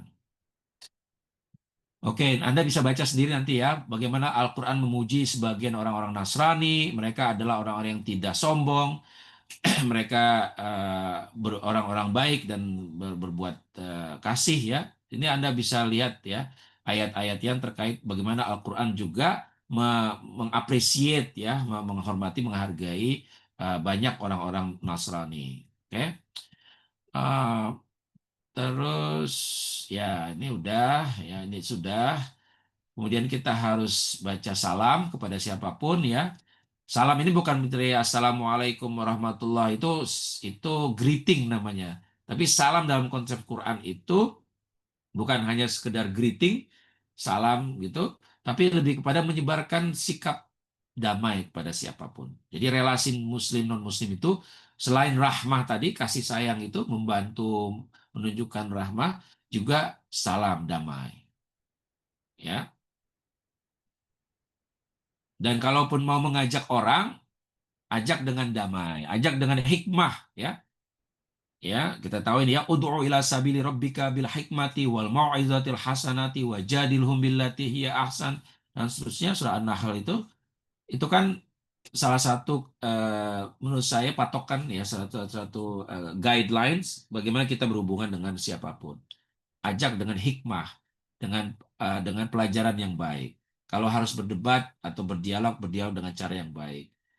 Jadi tidak ada di situ paksaan, tidak ada kita apalagi menggunakan kalau dalam konteks sejarah masa lalu itu perang gitu ya, untuk membuat orang beriman kepada Allah dan berbuat baik.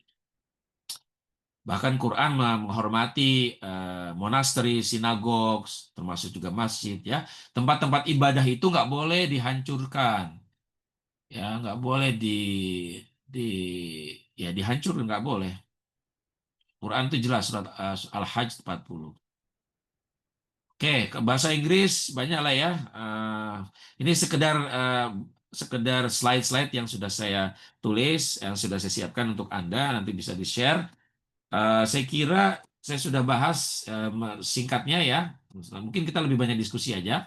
Singkatnya, relasi Muslim dan non-Muslim eh, tergantung kita memahaminya. Apa makna Muslim dengan non-Muslim itu yang pertama. Itu ada konteksnya. Sejak masa Mekah, Madinah itu agak berbeda bentuknya.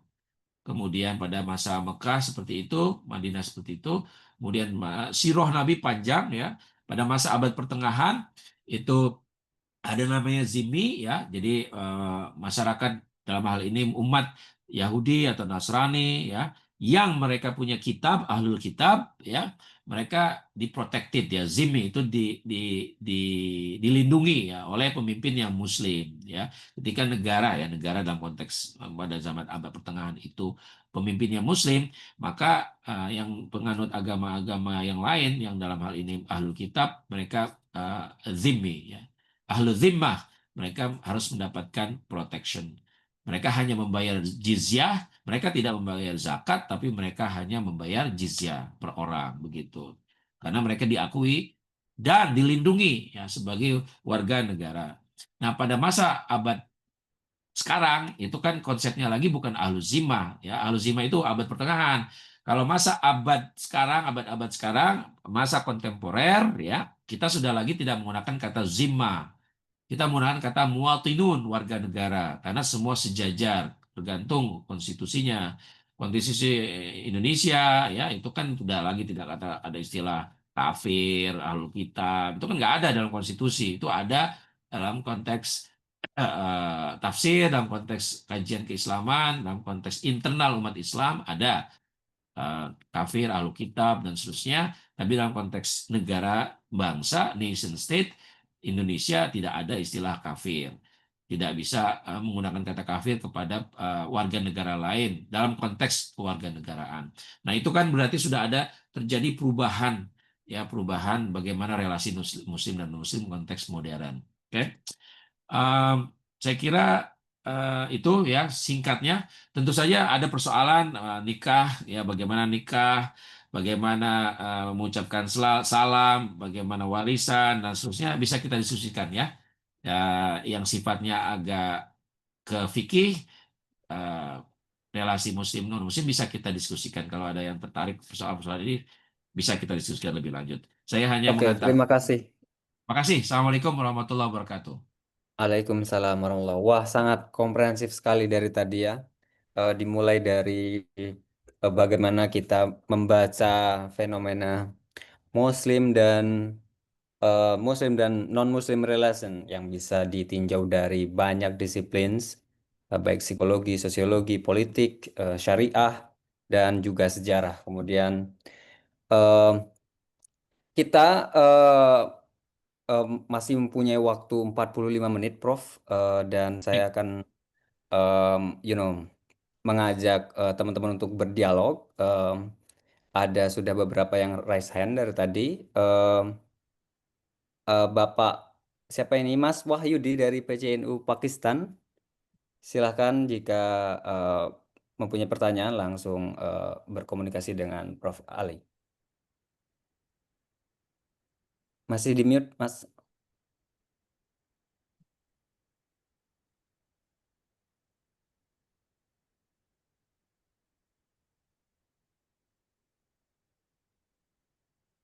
Mas Wahyudi itu di Mas mute. Wahyudi masih di mute.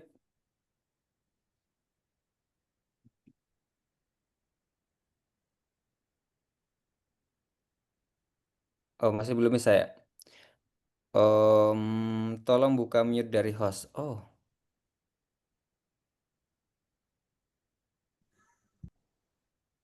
sudah ini. Oke, sekarang Baik, sudah bisa. Oh, sudah baik, ini. baik. Siap. Eh, saya izin konfirmasi dulu, apakah suara saya kedengaran? Ya, Sudah. jelas. Oh, mati lagi. Tolong Mas Miftah di unmute. Itu oke. Sudah. Ini tangannya jari-jarinya sensitif. Baik, baik, Prof.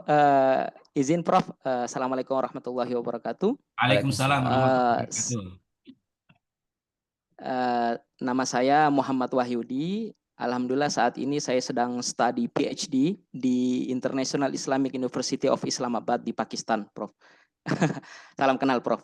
Eh, Alhamdulillah saat ini saya sedang menyusun disertasi. Judul disertasi saya sangat relate dengan tema hari ini. Jadi saya sedang menulis disertasi tentang fenomena takfir dalam pendekatan turos. Pendekatan saya pakai itu pendekatan fikih dan ilmu kalam. Jadi judul disertasi itu Zahiratu Takfir fil Mujtama' al-Islami gitu. Fenomena takfir di masyarakat Islam seperti itu. Ada beberapa pertanyaan yang ingin saya ajukan ke Prof.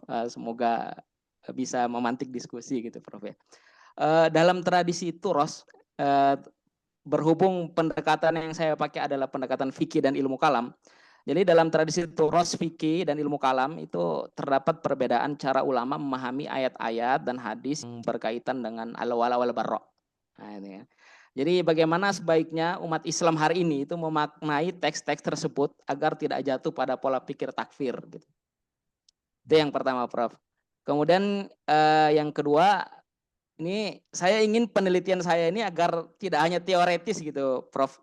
tapi juga punya kontribusi praktis di masyarakat plural gitu. Apalagi kita akan kembali ke Indonesia gitu ya. Menurut Prof. Ali, aspek apa dari ilmu kalam itu yang paling bisa saya angkat sebagai basis etika sosial gitu lah dalam membangun relasi Muslim dan non Muslim yang lebih konstruktif seperti itu, Prof.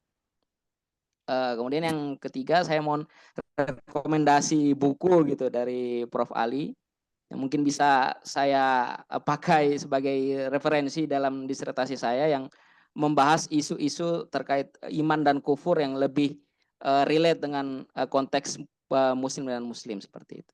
Terima kasih, Prof. Terima kasih. Mas Miftah langsung atau gimana? Kita jawab atau? Ya, monggo langsung aja, Prof.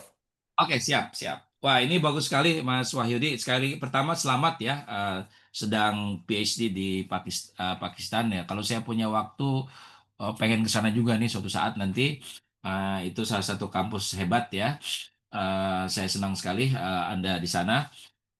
Ini dan pertanyaan Anda tiga-tiganya itu penting dan saya tidak berpretensi untuk menjawab semua karena Anda sekarang bakal ahlinya soal itu. Jadi Anda harus menulis disertasi itu harus yakin saya akan menjadi expert di dalam masalah takfir, ilmu kalam dan ilmu fikih dan dalam konteks kontemporer juga. Wah, itu keren. Nanti kalau misalnya ada persoalan itu, siapa yang mau diundang? Pak Wahyudi, Profesor Yahudi nanti.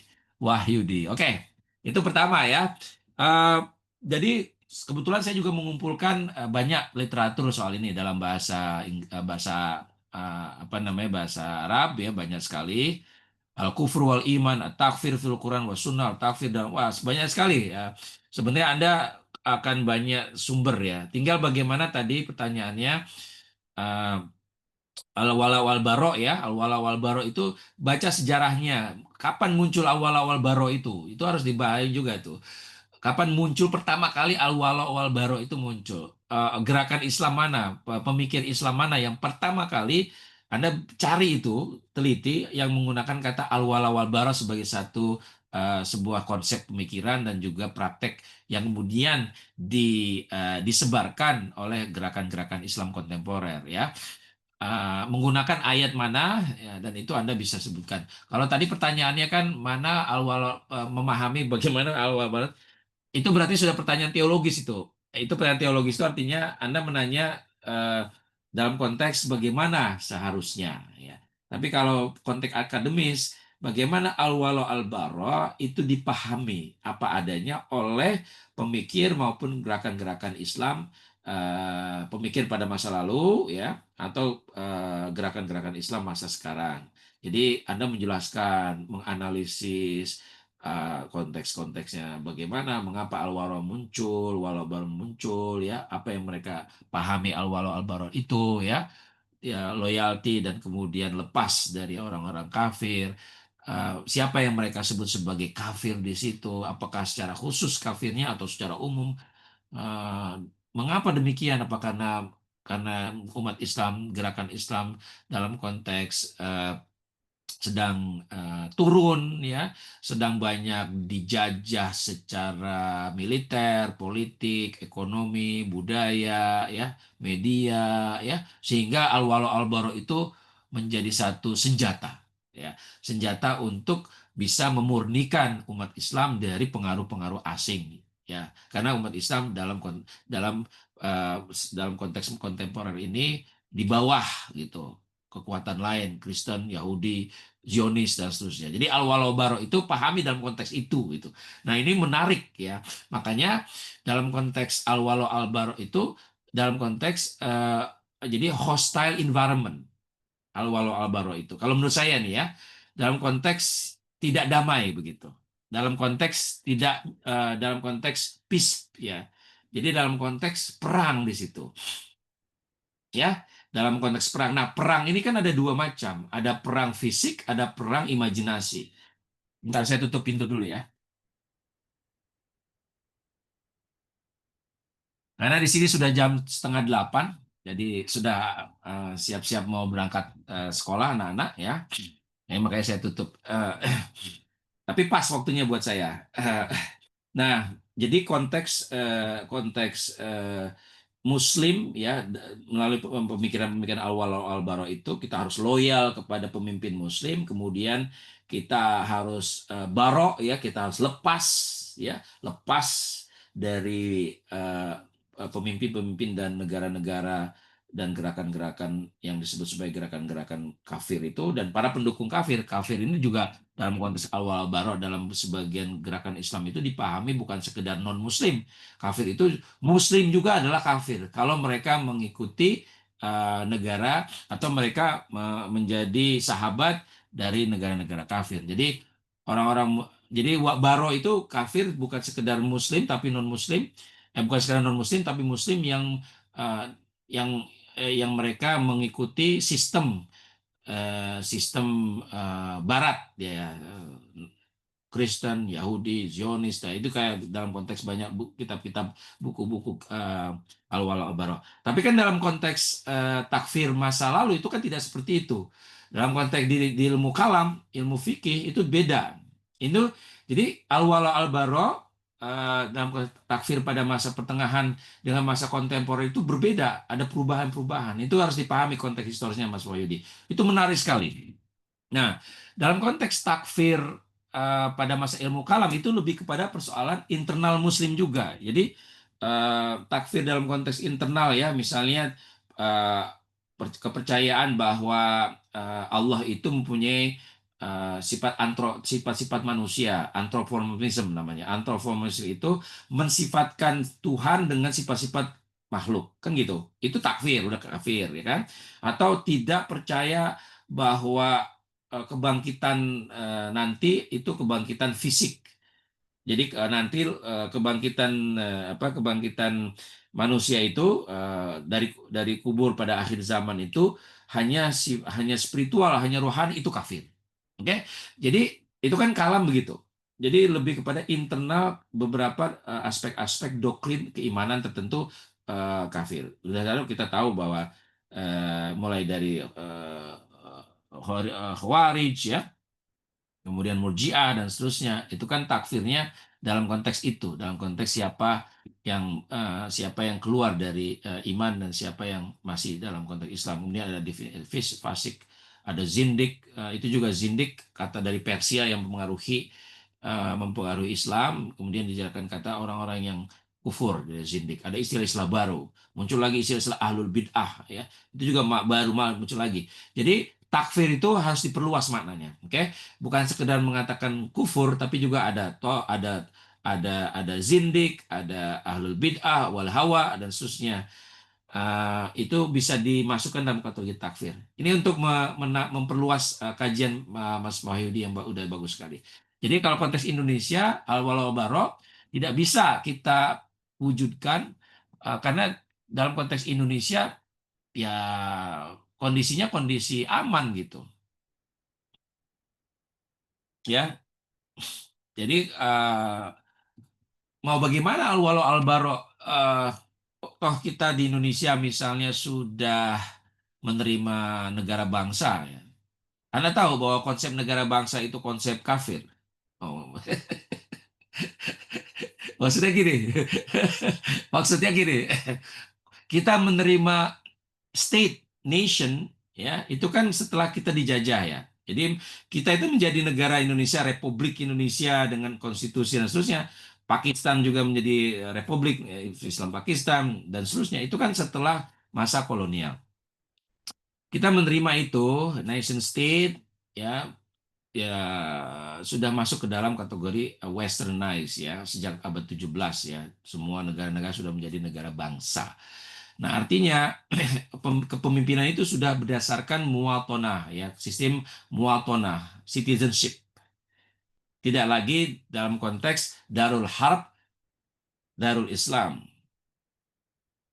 Ya, nah Darul Harb, Darul Islam masih relevan pada masa abad pertengahan, tapi kurang relevan atau tidak relevan lagi dalam masa. Jadi kata Al-Wala Al-Bara bagi gerakan Islam itu lebih kepada mereka memahami kekuatan-kekuatan dalam konteks ini banyak ya, Amerika Barat gitu ya, dalam konteks hostile, dalam konteks permusuhan, dalam konteks perang, Ghazul Fikri dan seterusnya, perang pemikiran termasuk dari fisik, tapi juga Ghazul Fikri pemikiran, perang budaya dan seterusnya. Jadi al-wala wal bara, misalnya mantasyabaha biasanya ya.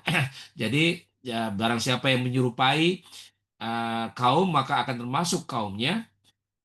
Itu tidak dalam konteks sistem ekonomi politik sebagiannya tergantung, kita harus pilah-pilah aja mana yang kira-kira bertentangan dengan akidah atau tidak bertentangan dengan akidah dengan syariah gitu ya. Tapi kalau tidak bertentangan dengan akidah, tidak bertentangan dengan syariah, maksud-maksud syariah, kita sudah mengadopsi kok, kita sudah menyerupai kok, menyerupai kaum lain itu. Jadi al-walau al-bara sudah tidak relevan lagi begitu. Kalau maknanya semua yang berkaitan, semua yang menjadi budaya asing itu kita kita lepaskan, kita hindari, kita tolak, kan nggak mungkin. Kalau kita sudah menggunakan Zoom, sudah menggunakan Facebook, sudah menggunakan Twitter, sudah menggunakan segala macam. Jadi al-wala al-bara itu lebih kepada kita melepas diri dari keyakinan yang menodai syirik misalnya. Kalau misalnya syirik, kita al-bara. Kita loyal kepada tauhid misalnya. Ini dalam konteks sekarang ya. Jadi wala kita kepada siapapun yang misalnya mengajak kepada tauhid. Dan kita al-bara, lepas dari segala sesuatu yang bisa menjerumuskan kita kepada syirik. Itu kan al-wala wal bara. Itu siapa saja gitu. Jadi tidak harus kepada pemimpin kafir, pemimpin non-muslim, negara non, bukan. Lebih kepada, menurut saya, lebih kepada sistem atau budaya atau sikap yang memang bertentangan dengan keyakinan kita sebagai muslim atau mukmin gitu. Jadi saya lebih memahaminya seperti itu. Tadi pertanyaan nomor satu nih baru ya, Pak Wahyudi ini. Bagaimana al-wala al-bara dalam konteks kontemporer gitu ya.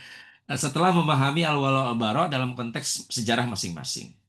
Jadi itu yang pertama. Yang kedua, tadi pertanyaan yang ketiga saya ingat, tapi yang kedua apa? Mohon maaf tadi karena panjang juga. Mas Wahyudi ingatkan yang keduanya. Uh, baik, izin saya ulangi. Pertanyaan kedua itu bagaimana cara terbaik untuk menyoroti isu iman dan kufur dalam tradisi. Putus ya suaranya ya? Iya, putus-putus Mas Wahyudi. Silakan diulangi. Oh, masih putus. Ya, connectionnya ya. Iya, Oke, oke. ada banyak cara sih sebetulnya iman dan kufur ini, bisa bimbingan disertasi nih nanti. Bagus juga sih. Mungkin Mas Wahyudi bisa dapat WA saya deh. Nanti biar lebih banyak saya sampaikan karena menyangkut waktu ya. Nanti saya akan sampaikan karena kebetulan saya juga sedang menulis buku soal sejarah penafsiran kufur ya dari sejak masa awal sampai sekarang. Jadi termasuk takfir di dalamnya. Ini untuk Mas Wahyudi nanti ya. Jadi nanti saya bisa share karena banyak sekali nih aspek-aspeknya, nanti wah bisa bisa beda lagi nih ininya. Bisa 1 jam lagi, 2 jam lagi nih. Karena itu banyak. Tapi itu yang kedua. Yang ketiga sumber-sumber tadi ditanya ya, sumber-sumber. Nanti coba saya sharing ke Mas Wahyudi. Oke? Mas Miftah, kita Oke. bisa karena ini dia kelihatannya koneksinya kurang bagus tuh. Iya, oke.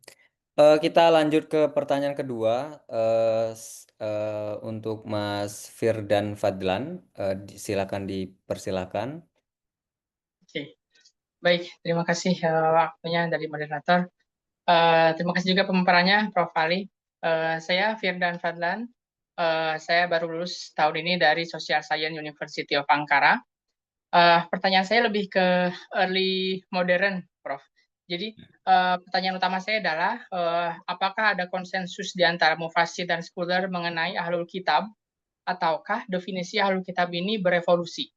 Nah, jadi itu pertanyaan utama saya. Tapi background saya adalah karena tesis saya fokus membahas Ottoman, relasi Sultan dengan Kristen di early modern abad 16 sampai 18 dengan kajian dokumen Ottoman, 50 dokumen Ottoman, dengan saya fokusnya ke Umar Covenant, dan saya juga join research dengan scholar di Oxford yang ahli bidang Covenant.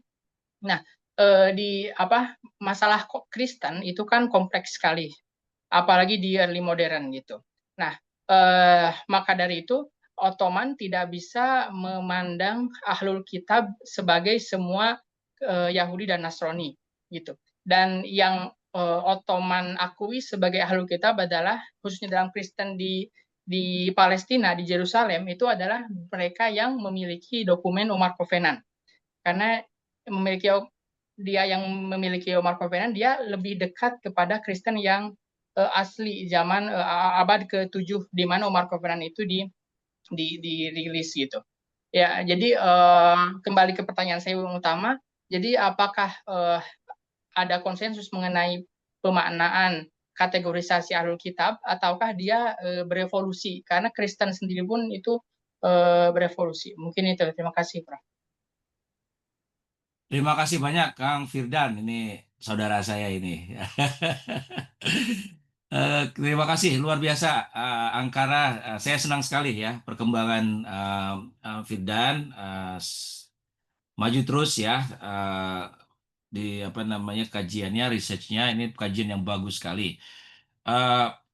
Di masa early modern, modern awal, ya, ahlu kitab itu tidak ada konsensus, ya. Pada masa klasik pun tidak ada konsensus. Pada masa medieval juga tidak ada konsensus. Maksudnya konsensus itu sama memahami ahlul kitab, ya. Tidak ada. Anda bisa baca bagaimana ahlul kitab itu ditafsirkan pada masa klasik saja. Kemudian bagaimana pada masa abad pertengahan. Kemudian habis abad pertengahan kan masa modern, ada early modern, ada kontemporer, ya. Ini kalau bagi teman-teman yang mencoba memahami periodisasi ya dalam konteks kajian Islam. Masa Ottoman itu juga ya. Tadi Anda sudah sebutkan memahami Yahudi dan Nasrani ya. Itu hanya sebagian saja, tidak semua Yahudi, tidak semua Nasrani. Bahkan kalau abad early modern itu kan Nasrani sudah terpecah-pecah menjadi ortodoks ya. Ada yang Katolik ya. Kemudian ada Protestan ya, ada paling tiga itu kan, Katolik, Protestan dengan Ortodoks yang Nasrani itu. Oke. Nah, itu bagi kalangan ya Ottoman itu lebih melihat yang Ortodoks ya, yang masih ada hubungannya dengan, karena mereka masih mengakui ya meskipun mereka tetap mengakui semuanya ya Isa ya atau Yesus dalam konteks ini, tapi yang masih mempunyai dokumen tadi. Tapi ada juga tidak ada hubungannya dengan dokumen, karena kan ahlul kitab itu kan diberikan sebagai nama. Jadi kalau sudah diberikan ini pemahaman lain ya karena tidak ada konsensus tadi. Pemahaman lain, kalau mereka Nasrani, mereka Yahudi, meskipun mereka tidak punya teks tadi Umar Covenant itu atau kitab ya, memahaminya adalah kitab itu bukan dalam konteks teks tapi sebagai wahyu. Jadi ahlul kitab itu yang namanya kitab, ini salah satu pemahaman apa itu kitab ya, itu tidak selalu harus teks. Jadi ahlul kitab itu bisa sebagai satu ajaran. Jadi mereka yang mempunyai ajaran. Nah, ini sudah luas lagi makna kitab jadinya. Karena yang disebut kitab dalam Quran pun itu tidak terkait langsung dengan teks. Anda bisa baca pemahaman Alkitab atau kitab dalam Quran itu tidak selalu harus berarti teks tertulis yang ada Anda pegang, ada tulisan gitu ya.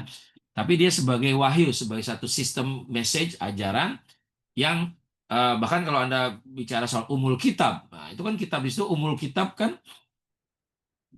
Lauhul Mahfuz. Kan bukan teks juga kan.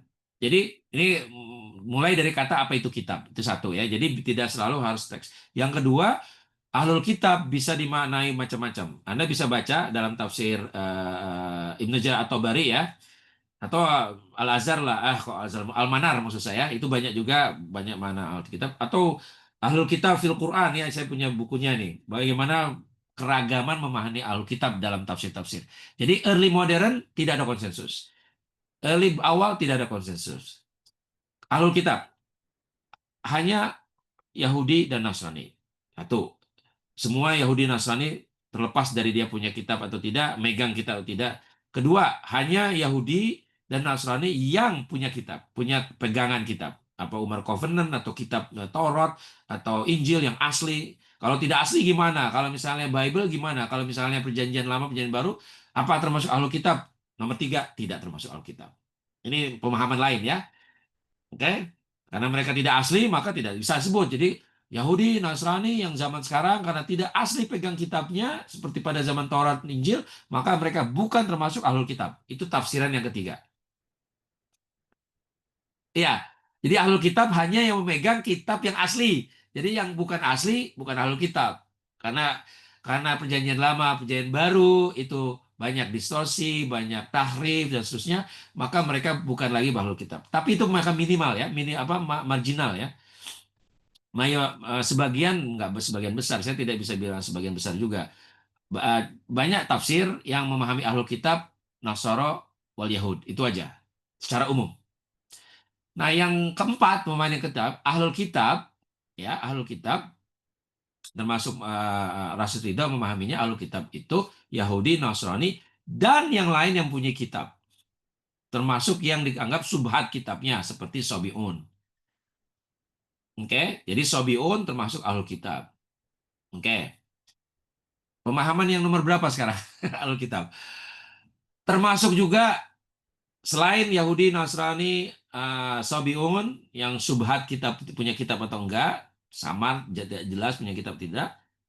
Yang lain termasuk Buddha, Hindu, Konghucu, karena mereka punya kitab. Ahlul kitab juga. Ini pemahaman modern, bukan early modern ya. Pemahaman early modern itu sudah ada beberapa tafsir yang memperluas makna ahlul kitab. Siapa saja orang, kelompok, komunitas yang memiliki kitab, dan kitab itu kitab suci untuk keyakinan mereka, sistem mereka, terlepas dari apakah itu mengajarkan tauhid atau tidak tauhid dan seterusnya, tidak terlepas. Jadi uh, Pak, kalau bicara mau kontemporer lebih luas lagi, oke, termasuk Pak Surahman dan lain-lain. Cak Nur mengutip siapa Abdul Hakim dari Sumatera, itu juga ada kitab kecil fikih yang dia kutip yang memperluas makna Alkitab.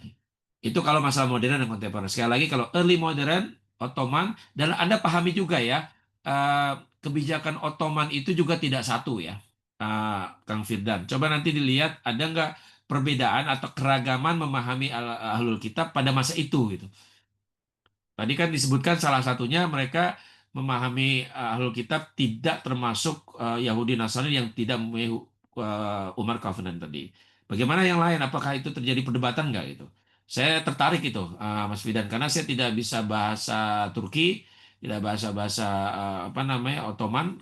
Kalau Anda bisa bahasa Turki, literatur Turki, coba cari keragaman di situ. Ada nggak dinamika perdebatan soal Ahlul Kitab? Nah itu saya akan tertarik sekali. Saya kira itu secara umum gitu ya, Kang Firdan. Sekali lagi selamat, semoga sukses. Baik, terima kasih. Oke, terima kasih Mas Firdan. Kemudian ada Prof, di sini ada beberapa chat pertanyaan. Saya akan ambil dua. Pertama yang dari Zahra di chat room, Profesor.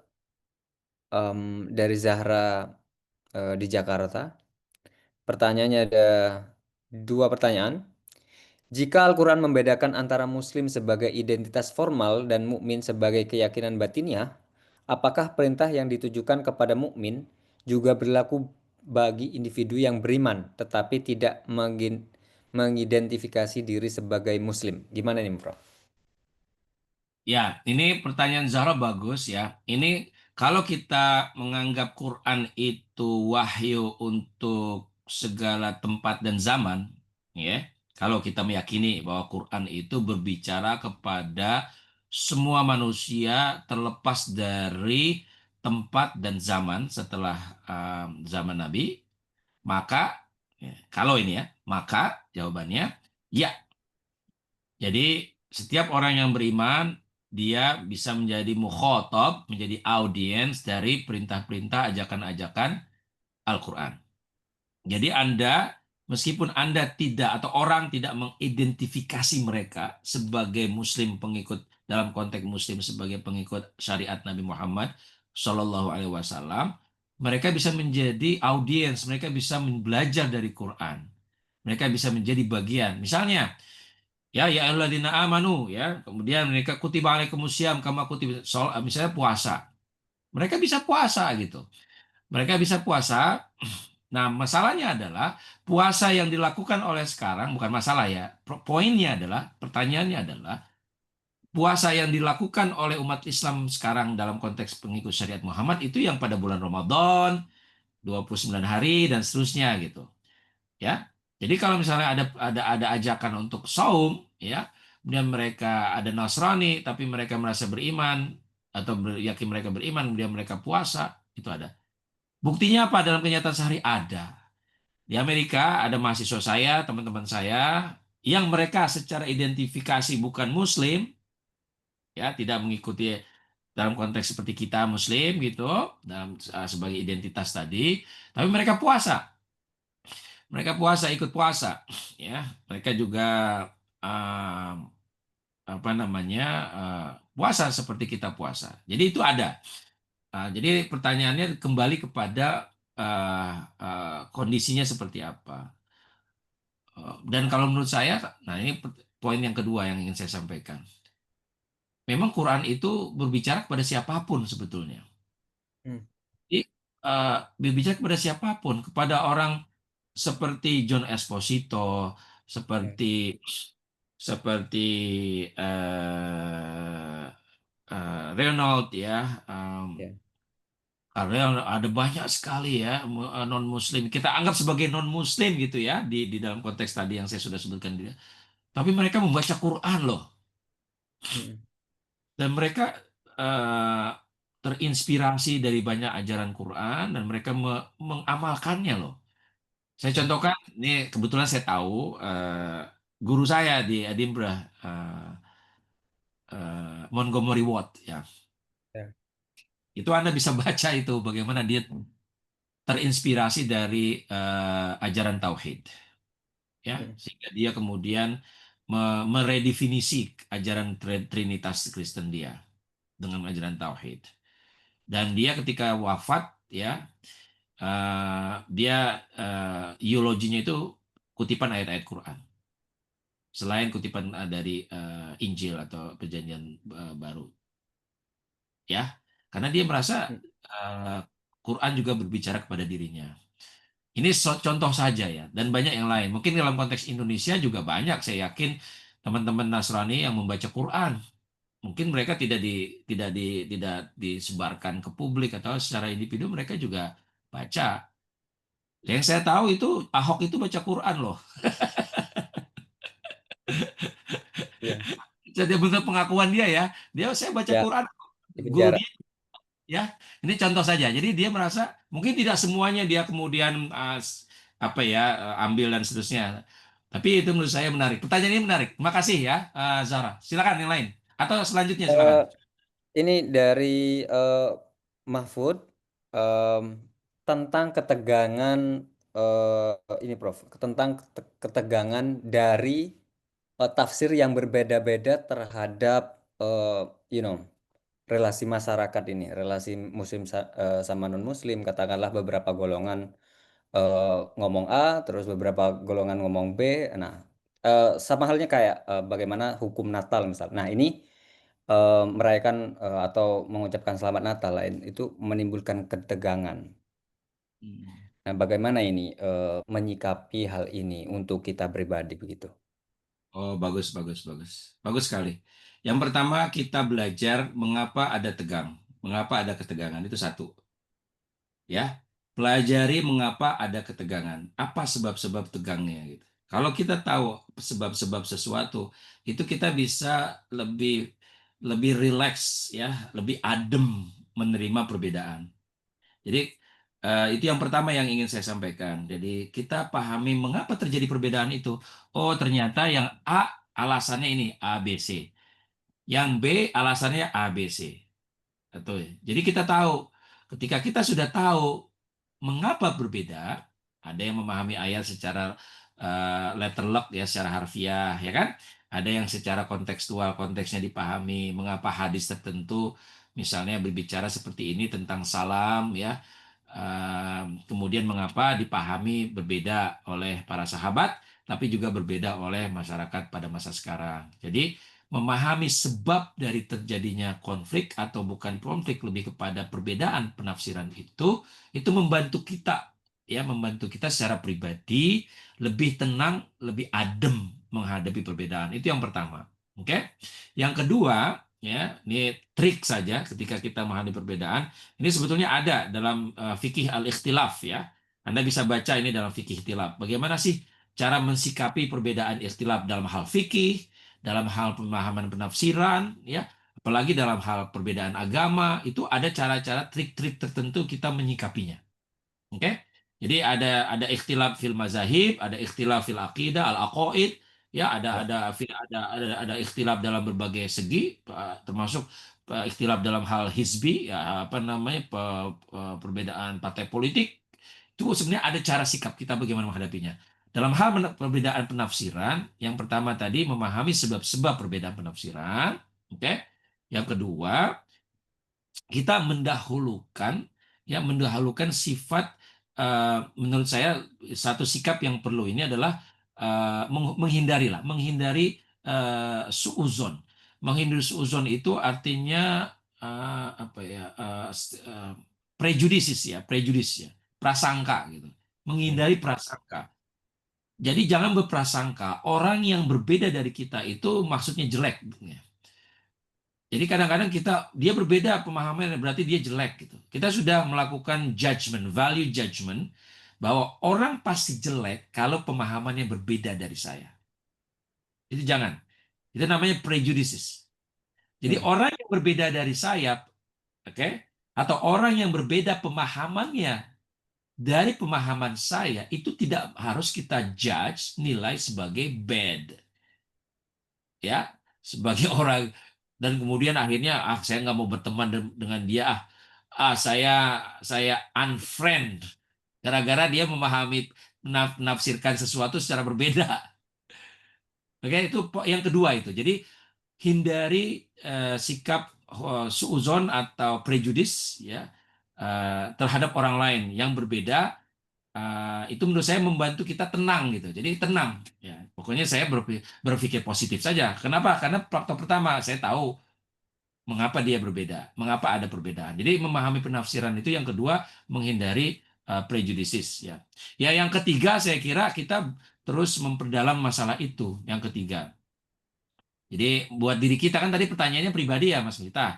Jadi Ya, kalau ada perbedaan penafsiran itu harusnya membuat kita semakin tergerak untuk membaca lebih banyak. Wah, berarti pasti ya. menarik, ya kan? Justru menjadi cambuk buat kita untuk belajar lebih banyak gitu. Kalau misalnya sama, mungkin kita ya sudah, semua orang sama kok. Ini karena berbeda, ini menarik ini ya. Apalagi kalau Anda sarjana, mahasiswa, atau dosen, atau peneliti, atau ulama. Harusnya perbedaan penafsiran itu membuat Anda untuk belajar lebih baik, belajar lebih banyak. Itu yang tiga hal lah buat menurut saya sih. Bagus Ya. pertanyaan.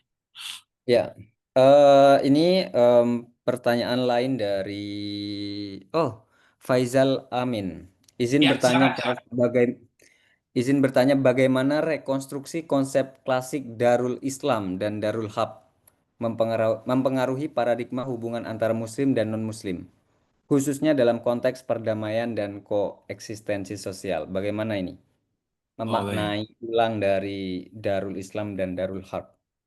Baik, baik. Terima kasih.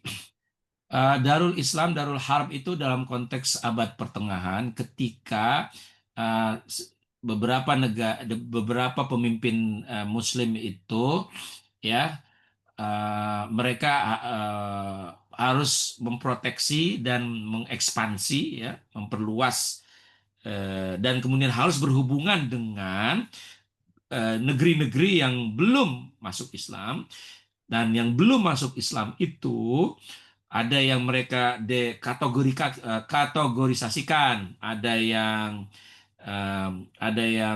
hostile, ada yang bersikap pemusuhan mau menyerang mereka, ada yang berbeda tapi tidak menyerang, kemudian ada yang menjadi bagian dari warga mereka yang sudah mereka duduki. Makanya kemudian muncullah konsep Darul Islam itu, Darul Harb, kemudian ada Darussulh. Nah, ada Darussulh, jadi yang ketiga gitu dari Islam, yang itu dianggap sebagai pemimpinnya Islam. Memahami Darul Islam pun itu sangat kompleks ya. Itu banyak loh tafsirannya Darul Islam itu apa gitu. Apakah nih contoh saja ya, Darul Islam apakah yang negeri yang pemimpinnya Islam terlepas dari rakyatnya Muslim atau tidak? Oke. Yang kedua, Darul Islam itu yang pemimpinnya Islam, warganya, rakyatnya itu ya sebagian besarnya Muslim. Karena tidak ada negeri yang semuanya Muslim, itu tidak ada. Oke. Dalam konsep Darul Islam itu pasti ada yang non Muslimnya, ada yang dalam konteks Islam tadi ya, yang dalam identitas ya yang saya maksud tadi. Nah, Darul Islam seperti itu. Kemudian ada lagi Darul Islam maknanya itu tidak harus ya, tidak harus pemimpinnya Muslim, tetapi masyarakatnya Muslim ya. Jadi rakyatnya sebagiannya besar Muslim, pemimpinnya belum tentu Muslim, itu bisa Darul Islam. Saya contohkan fatwa NU. Nah, fatwa NU tahun 19 kalau tidak salah 1930 ya. 1930-an lah. Anda bisa baca ya, negeri Indonesia atau negara apa waktu itu namanya bukan Indonesia, itu Darul Islam pada masa. Jadi apa? Meskipun pemimpinnya adalah Belanda. Ya. Jadi fatwa sebagai Darul Islam di situ sebagai Darul Islam, negeri Islam, meskipun pemimpinnya Belanda, kafir, bahasa ini kafir gitu ya. Karena pernah dipimpin atau oleh Muslim. Jadi dulu yang dijajah oleh Belanda itu oleh sultan-sultan gitu. Maka meskipun sudah dipimpin oleh Belanda pada masa sekarang, pada ini konteks fatwa ya, itu tetap negeri Muslim. Jadi termasuk Darul Islam masih. Ini contoh ya, fatwa NU tahun 1930-an, nanti bisa dicek ya, 90 berapa tentang negeri Indonesia adalah Darul Islam. Oke? Dengan alasan karena pernah dipimpin oleh negeri Muslim, pemimpin Muslim, Darul Sultan dan seterusnya. Nah, Darul Harb ya artinya wilayah yang bisa diperangi begitu. Nah, yang wilayah yang bisa perangi itu kan, harb itu kan dalam konteks peperangan berarti. Kalau tidak ada perang gimana? Dalam konteks koeksistensi sosial gimana? Jadi harus ada rekonstruksi ulang. Makanya ada ulama kontemporer yang sama sekali membuang konsep itu. Tidak menggunakan sama sekali. Darul Islam, Darul Harb itu sudah tidak relevan lagi. Itu satu pilihannya. Supaya udahlah, nggak usah direkonstruksi, dibuang aja gitu. Orang nggak relevan loh. Oh, sekarang sudah ada negara Indonesia, negara Pakistan, Iran, Saudi Arabia, ya, yang hubungannya dengan Israel juga macam-macam, ya kan? Ya kan? Ya. Jadi bagaimana tuh? Masa kita jadikan Darul Harb tuh misalnya Saudi Arabia kan, atau apa Uni Emirat Arab. Nah, Uni Emirat Arab itu sudah punya hubungan diplomatik dengan negara Israel. Berarti Darul Harb dong dia harusnya. Kalau misalnya menggunakan konsep misalnya gitu. Kalau menggunakan konsep Darul Islam, Darul Harb. Oke. Nah, makanya sebagian besar dunia sekarang umat Islam, pemimpin Islam ya sudah tidak menggunakan lagi Darul Islam, Darul Harb.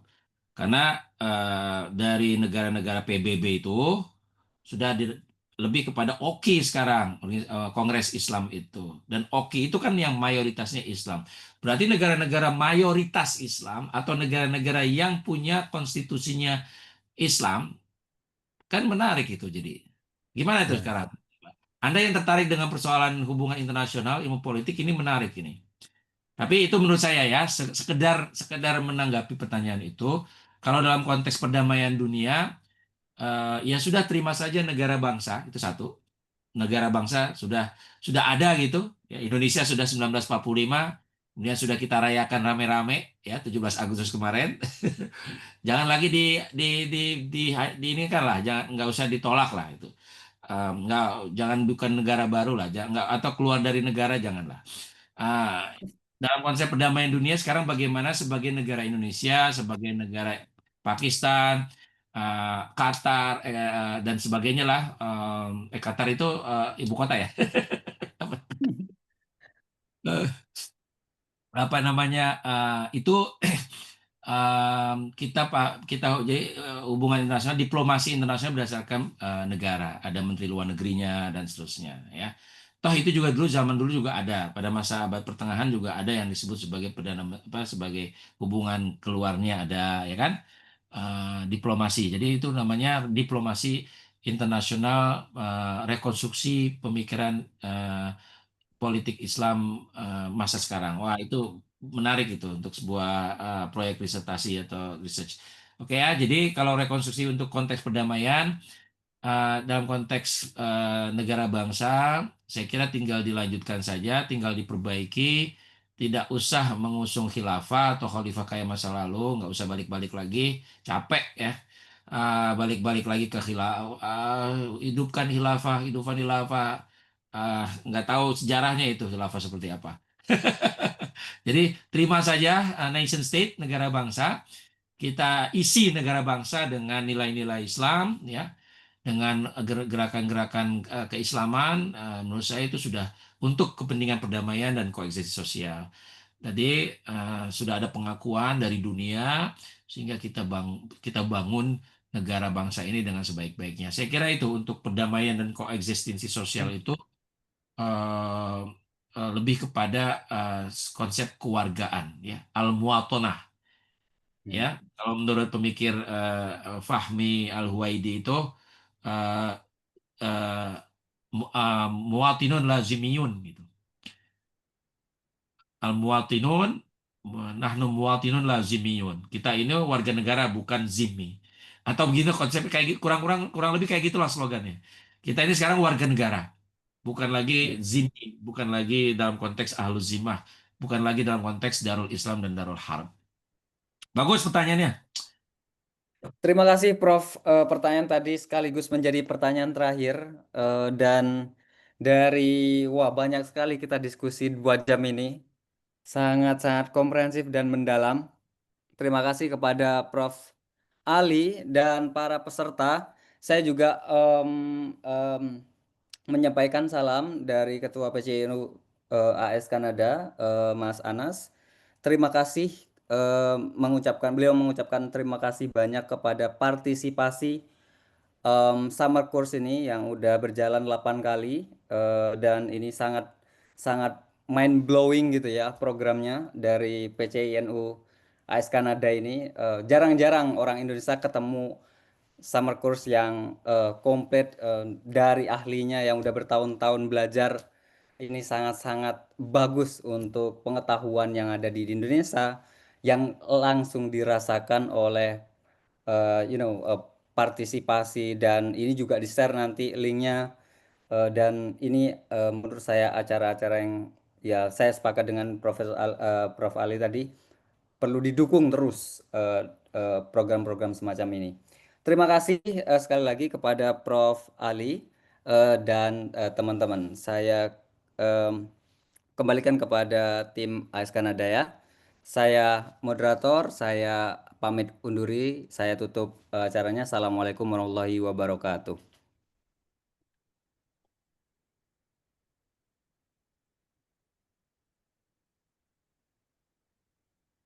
Waalaikumsalam warahmatullahi wabarakatuh. Terima kasih Mas Miftah. Iya, Luar biasa, luar biasa. oke.